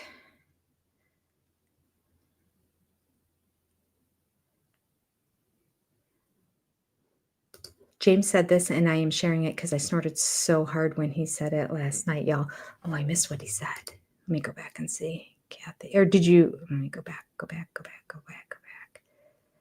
James is great, and I'm so far behind. I was listening to him the other day, but I think I fell asleep after about 15 minutes. So that's my only downside, is that I have time as I fall asleep, and then boom. And then it's over. So he gets the view counts. I'll put it on again, like 15 minutes in another day, and then so I can never catch up because his are so long. Oh. Payton's expression said it all. Okay, so that's not it. All right. Well, maybe you're going to say it, or maybe I just skipped over it as I was scrolling. I'll keep my eye out. James is the bomb, and oh, that's what he said. That Moo might be Codex's beard. It's very possible. Very possible. James is, in my opinion, I think James is just one of the most brilliant people. I think he has an incredible mind, and he has a great gift for recalling stuff quickly. And he has a way with words. I love James. Okay. Let's see. I got to go back to, whoops.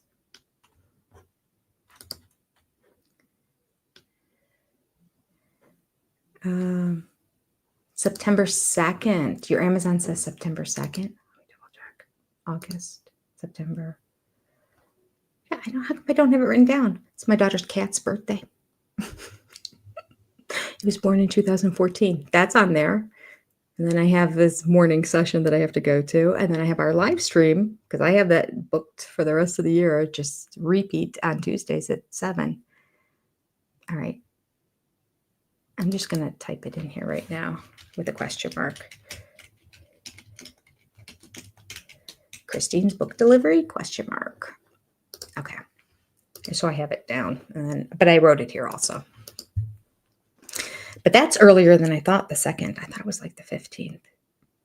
Wouldn't it stink if mine's coming the 15th and yours is coming on the 2nd? Teresa? I mean, it wouldn't stink for you, but it would stink for everybody else because I can't go through it with you all. Oh, goodness. Oh, I like Moo Moo. I like Moo Moo even better than Moo. Although she did call her. She just goes Moo. Moo. Guess that's what we can call her. Oh, this is what James said.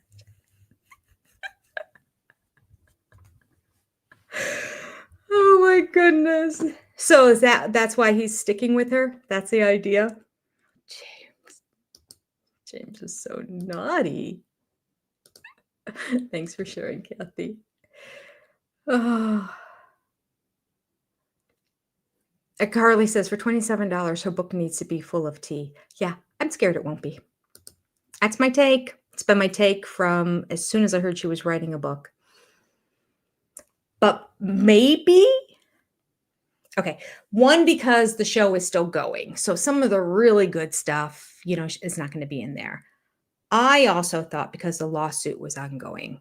But by September, the lawsuit's going to be done. So there can be other edits in it. Just because it's being released that day doesn't mean it's absolutely done being written. We can have another edit and she can add stuff to it.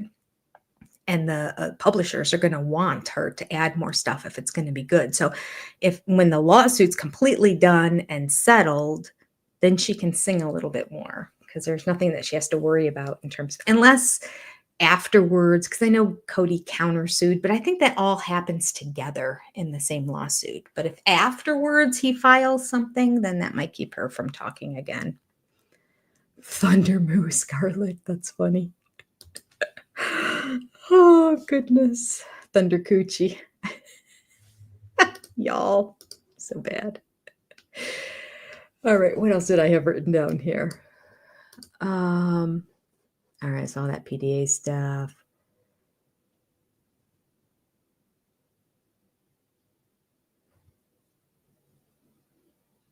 Oh, this was a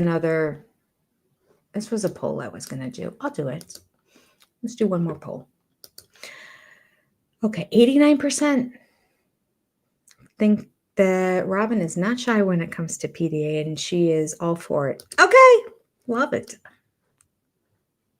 I love the feedback. Okay, we're going to do one more. Start a poll. Okay, let's see how we're going to word this. What I want to know is what background. I'm a little frustrated. Surprise. I'm a little frustrated by the notion that I feel like we are talking about topics that have been rehashed so many times. Now, Coyote Pass has been around, since the dawn of time. However, we are talking about new stuff with Coyote Pass and Mary's revealing now that Robyn was involved. Like, I feel like we're getting a little bit more information. And because I love it when they talk finances so much, that didn't bother me. That segment didn't bother me. Now, it could have bothered other people, and they've been like, oh my gosh, bang our head against the wall. I don't want to hear about Coyote Pass anymore. But I was okay with it. But I just feel like the rest of these topics, I know they were this season, but they don't even feel like they were this season. I mean, we are on episode 28. It's been a long season. It's been a long season, and I feel like we didn't even do a really good job of catch up. And I get it. It's because we probably had a lot of amazing material that Garrison was involved in, and that all ended up on the cutting room floor. But I don't know. I'm really hopeful that next season is going to be better, because I feel like we had a lot of fluff that was thrown in this one. But did not the stuff that we were just talking about in this third part happen like last September, October? Wasn't it aired around that time? Some of it had to have been later October, November, because they hadn't seen some of the episodes, some of the clips yet. And this was mid-October that they did this taping. It just feels like it was forever ago. I feel like the topics we're talking about are stale, and we're not doing a really good job of pulling out information. I feel like we're watching clips from the show. Okay, we have to watch the clips from the show because we have to show the people what's on the show, because they hadn't seen the show yet, but we had. So I'm like, okay, this is wasted time. We're watching all these clips of stuff we've already seen. And I feel like some of the questions that are being presented are questions that were also presented in the couch interviews. So I feel like, I'm sorry, my nose just tickles. It's not running. It just tickles. I don't know what it is. Cat hair, probably. So my question is, do you feel like we are covering stuff from the distant past? Okay. Do you feel like the interview questions are about the distant past?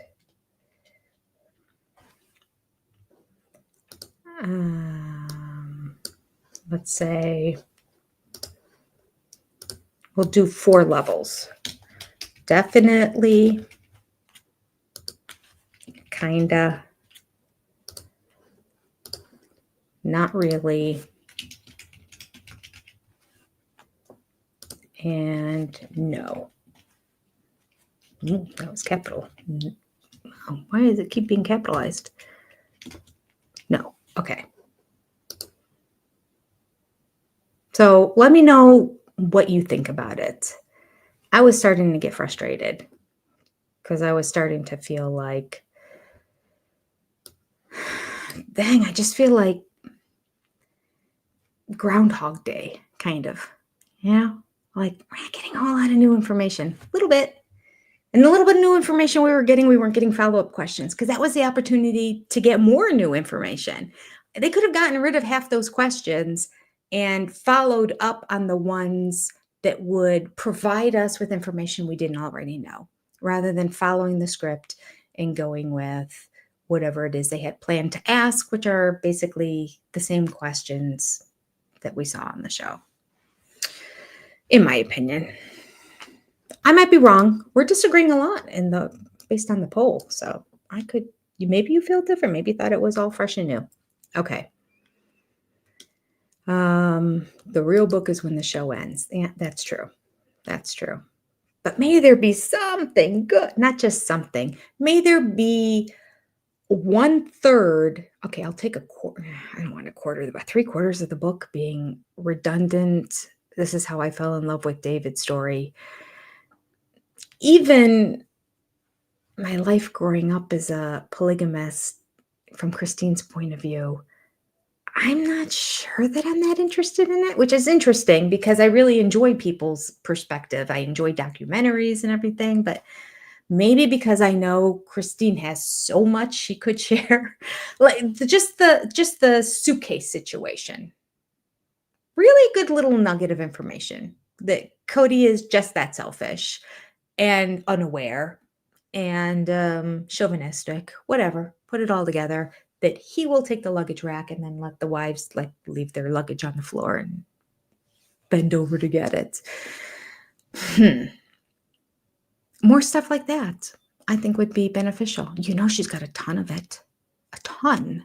It's going to be specific situations with kids. She'd have to get it cleared from the kids first, but I don't know. I think there's a possibility of great stuff that could go in that book. I would like it if just 1/3 of it was new. I want to say and juicy, but like it just good.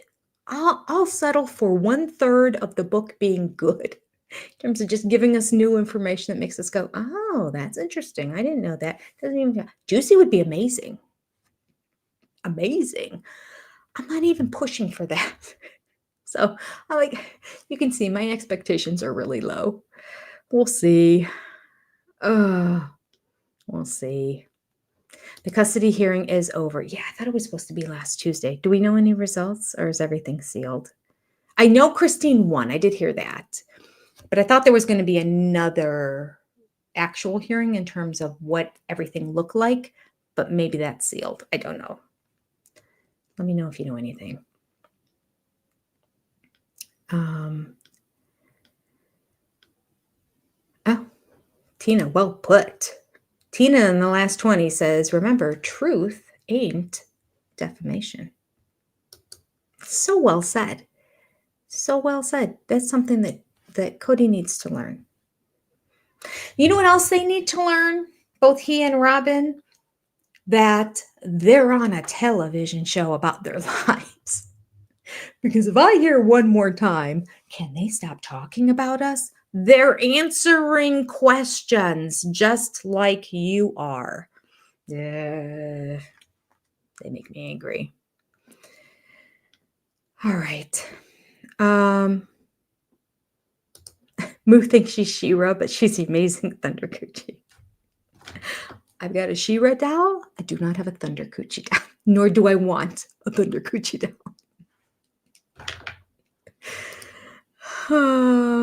Okay. Amy, thank you for hitting the like button, number 236. Anyone who hasn't hit the like button, if you could do so, I appreciate it. It's free. It helps the channel. Keeps things moving. All right. I appreciate you if you do. I really do. Dorothy, welcome. It's okay to be late. Join whenever.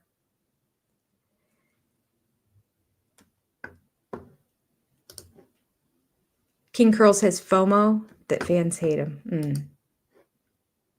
And they do.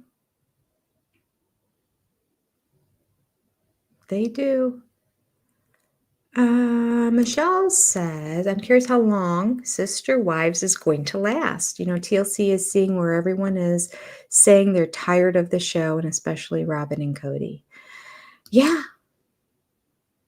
Well, if they would also pay attention to what people are really saying, we can keep this going if we can get producers that would get them to answer questions honestly. Christine does now. She's no longer protecting Cody or Robyn. Not that, I still don't feel like she's 100% transparent, but like way better. Janelle has just gotten there this season. We're seeing her turn the corner and we are starting to see her speak truth. I'm appreciating that. Mary, it depends on the day. The way the wind's blowing. Oh, goodness. Yeah, I don't see how they have another season at this point. Well, there's another season already recorded. Because they kept recording. Season 20 has, I mean, I don't even, it may even be done being recorded. So there's definitely a season 20. Mama squirrel, so bad. Teresa says, I've heard that it will last as long as Cody is wanting to film. My question is, what kind of power has he got over TLC if this is true?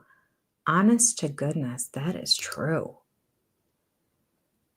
That is disturbing if they're just following him. I mean, I get that he's the controversy of the show, and to have a show, you really have to have some sort of controversy. But I think it's a show if you follow the OG3, if they're willing to be 100% transparent, and if they're willing to talk about things from the past, you've got a show. Because we're going to follow them being successful now, and that's going to make everybody happy and feel good. And as that's happening, if they sit down and go, this reminds me of, and they start sharing a story that we've never heard before, and then we have a back and forth discussion about it, like Janelle could have an entire show about finances. That woman has seen the books from day one. She can sing like a bird. She has got a lot to say. So just the fact that Christine admitted on the show that Janelle said to her, listen, I saw where the money was all going, and Cody, in terms of family funds, Cody and Robyn were dipping in there and taking more than anybody. Definitely more than you, but more than anybody. And Christine wasn't even going to the family fund. She was just given what was disseminated to her. Janelle knows a lot. And according to Janelle, she has the records. She has the receipts still. If that's true, I said this in my video, that makes my heart happy. That was my biggest fear. My biggest fear, because she really still seemed to be glazed over and controlled by the narrative of Cody, that he had her heart and her mind in his hands. And I was fearful that she got so upset with him that she was willing to throw out the baby with the bathwater and just give over all the records, walk away from all of it, because she was just over. And I'm thinking, no, don't do that. You have to keep control of those records. I still want her to sue for child support for Savannah. I do. Of which Cody made the comment about that too. Well, they're talking like they're going to sue me for alimony. Are they? That's a lie. I know that they didn't say that because they all know they can't get alimony. So he's just making up BS in this interview. Well, this is my defense for why I'm acting the way I am, because they're going to try to come after me. No, they're not. Child support, maybe. And he only said that because Christine came after him for child support, as she should have, and Janelle should too, because he's not supporting Savannah, I don't believe. Come on, Janelle, tell us. Sing like a bird. Ah. Moo and Moldy Locks. I like Moldy Locks. That's a good one. It's a new one. We have Baldy Locks, Moldy Locks, and his curls. They do rewrite history here, and I just love how Robyn is trying to throw out those terms now. It's just a rewriting of history, and she started to use all the terminology that Cody does. You can tell that he coached her before this interview. She's using Cody words.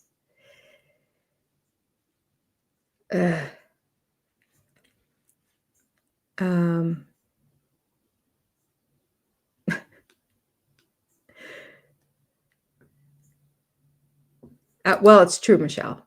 People stop watching the show, and they might be. I mean, if the viewership goes down, I do know I have a decent amount of people on my channels that will write and say, "I do not watch the show anymore." So I watch all your reviews.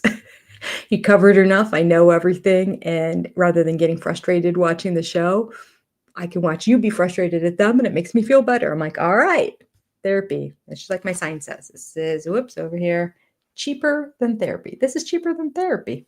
Indeed. It's free. Okay. The curse of NDAs. That's right, Patrick. The curse of NDAs. McKelty claims she is not under an NDA though. And Tony agreed.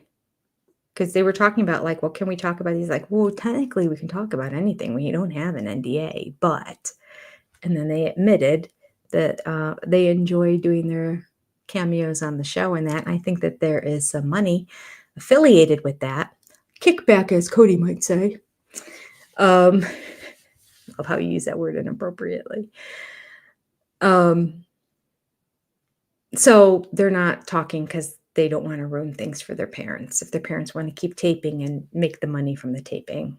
Not only that, but Christine, Janelle, and Mary's businesses will do the best while the show is still going.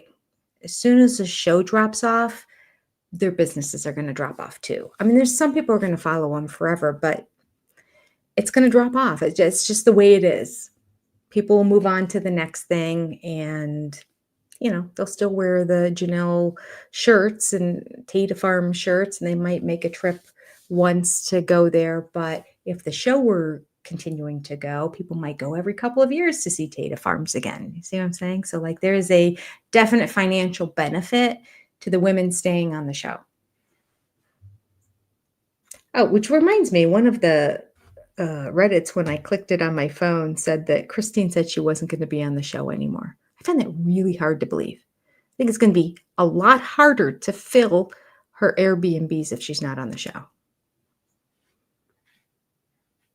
I didn't dive into it or, read through it, what everybody else was saying about it. I just saw it and I clicked on it and read it and I went, I don't agree. I think she'll be there next year. Well, she'll definitely be there next year because season 20 is already filmed. All right. Take it out of your grocery money. He'll never live that down. I write that down. That's a good one to add to a list of classic lines in Sister Wives.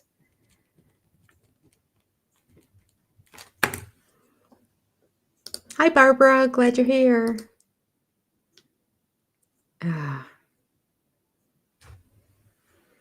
Janelle's very private. I doubt she'll do that. I wish she would. I mean, I could see her not wanting to talk about intimacy ever.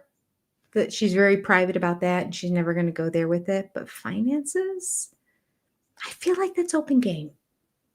It shouldn't be anything emotionally tied to it. In fact, by her having receipts and letting people know the way things were and where things went, where money went in that, it gives more validity to her because he's disparaging her with his comments, implying that she acquired debts in the family and weren't paying off the debts and basically mishandling the money is what he's accusing her of.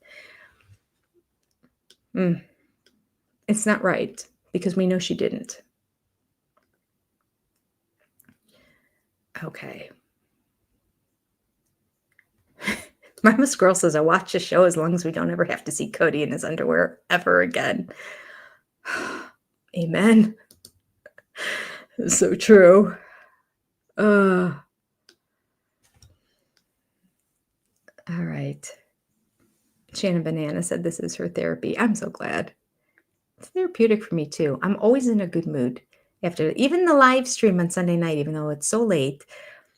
And it makes me so angry because it's the first time that we're watching it live together. I still leave it revved up because there's always other people that are agreeing with me, that we're all on the same page. It's us against them. Okay. Let me let's see here. Closes. Oh, let me look at the poll. Where are we on our poll? Oh,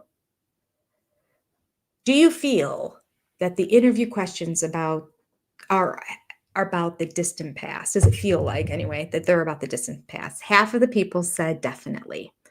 And then 39% said kinda. So we only have 10% that are divided between not really and no. So it's pretty much a landslide there. Yeah. It just has that feeling, doesn't it? It really has that feeling of like, what are we talking about? Didn't we already talk about this? Isn't this the same answers we got before? I don't know.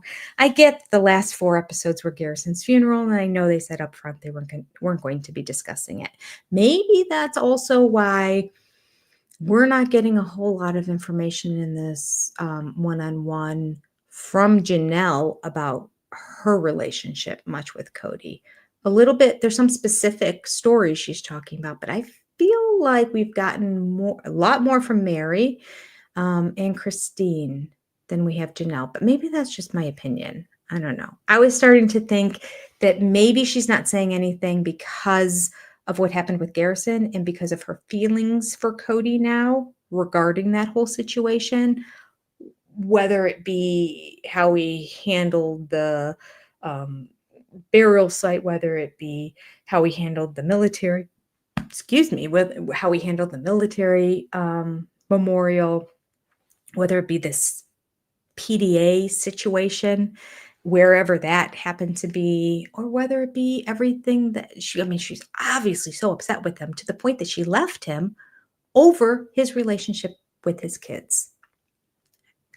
And then something tragic happened. So, her brain, whether she wants to or not, part of it's going to be connecting the two. So I'm feeling like maybe we're not getting a lot of questions to her or a lot of her talking about her feelings with Cody because they're tied in and intertwined with the whole Garrison situation. That could be.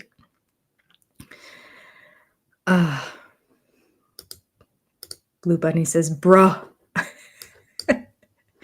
The audacity of Cody to accuse Janelle of being financially incompetent when he was out here telling Robyn, show me that rock. Let's see it. It's a good point. It's a really good point. He's so blatantly obvious with the way he flaunts the jewelry. How many pieces of jewelry have we seen him give her now? My goodness. Yeah. Gifts galore. Gifts galore. And then he could say that she's not fiscally responsible. Ridiculous. Okay. Let me close this. Save. And pull up.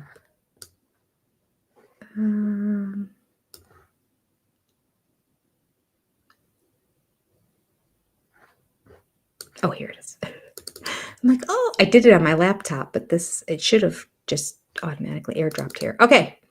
Some things that made me smile when I read them. I try to click on multiple ones at a time so that they open up while I'm reading one. Okay. We have...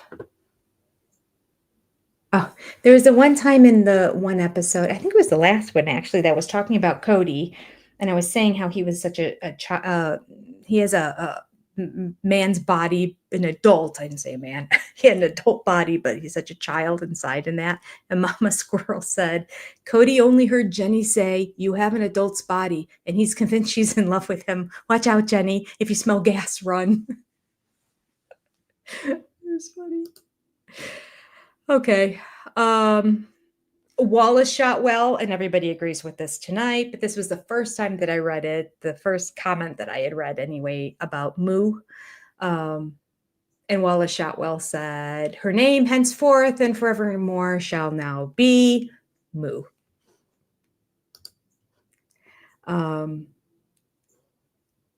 Okay, here is...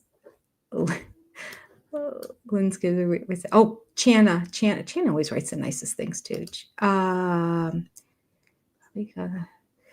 Chana wrote, Jenny, you made my day. You were so spot on with the description of Cody and Robyn. David would probably tell Cody, yes, let's go camping.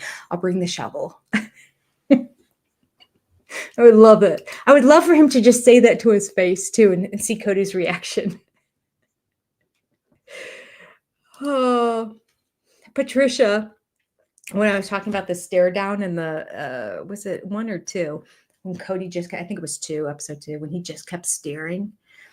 Patricia said, I have no idea what the stare down was about, but I thought my rectum service had cut off. So sorry for everyone else that has rectum. Oh my goodness. This weekend, a couple times, it's gone out. Not for long. It's not even long enough that I called them. Like within 5 minutes, it was back. But I'm like, why? What is going on? Why does it have to keep going away? It's usually on the weekends too, which is unfortunate because of the show on the weekend and me streaming on Sunday nights. All right, so here's the last one. Lynn Skinner. It's somewhere in here. I'll start reading until I get to the line. She wrote, this Tell Nothing was taped after Christine sued Cody for child support. He really had to watch what he said about her. Cody's never been able to read a room. I'm in the South, and Robyn is more annoying than the gnats and the mosquitoes. Go Janelle. Go Suki. Take control of the interview, Suki. The Sacred Cow title is one that Robyn will never lose. Nice staring contest between Cody and Suki. Cody is the king of Asholia. That's where I lost it. Oh, and she just goes on to say she's glad that Suki called him a baby. Okay. I just responded, you had me at Asholia. So that's the king. He is now the king of Asholia, Assholia, for anybody who would like to refer to the town that he is king of. So funny. Y'all are so funny. All right, those are a few that I pulled out this week when I was looking through it. I'm starting to catch up. I caught up on more than 90% of my emails, and I'm going in and trying to catch up on comments from past. And I'll have you know that I am noticing that there are some that are more than 7 months ago that I haven't responded to. So I'm trying to stay and get like at least halfway through comments and current ones. And then I just take my finger and scroll on my phone, and then I'll respond to another one, and then I'll scroll, and then I'll respond to another one. And I was doing that for a while and reading it and responding or hitting just like. I don't respond to all of them. I hit like a lot on some of them. I'll like a few, and then scroll, and then like a few, write a comment. And then before I knew it, I was at 7 months ago, and I'm like, oh, Jenny, you've gotten so far behind. All right. The quote for today is,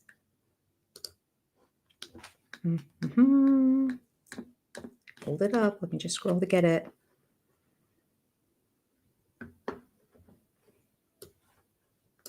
Some things break your heart, but fix your vision. That one's deep. I'll write it down. No, there's no reference to who said it. Some things break your heart, but fix your vision. Yeah. Sometimes it's people in our lives, right? Who really hurt us, but then you realize they fix your vision on who they really were all along. All right. It's kind of a sad one, but anyway, it's deep. Ponder it, think on it. And I will see you all next Tuesday. We went 20 minutes longer than I intended to, but I can't help it. You're all amazing. You're so great. I could be sitting here for another hour, but I got things I got to do, and I got to edit that video so I can get it out to you. So you take care. Have a good night. Let me write in here too. I'll sign off. Good night. Whoops. Sister friends. Much love. Until next week.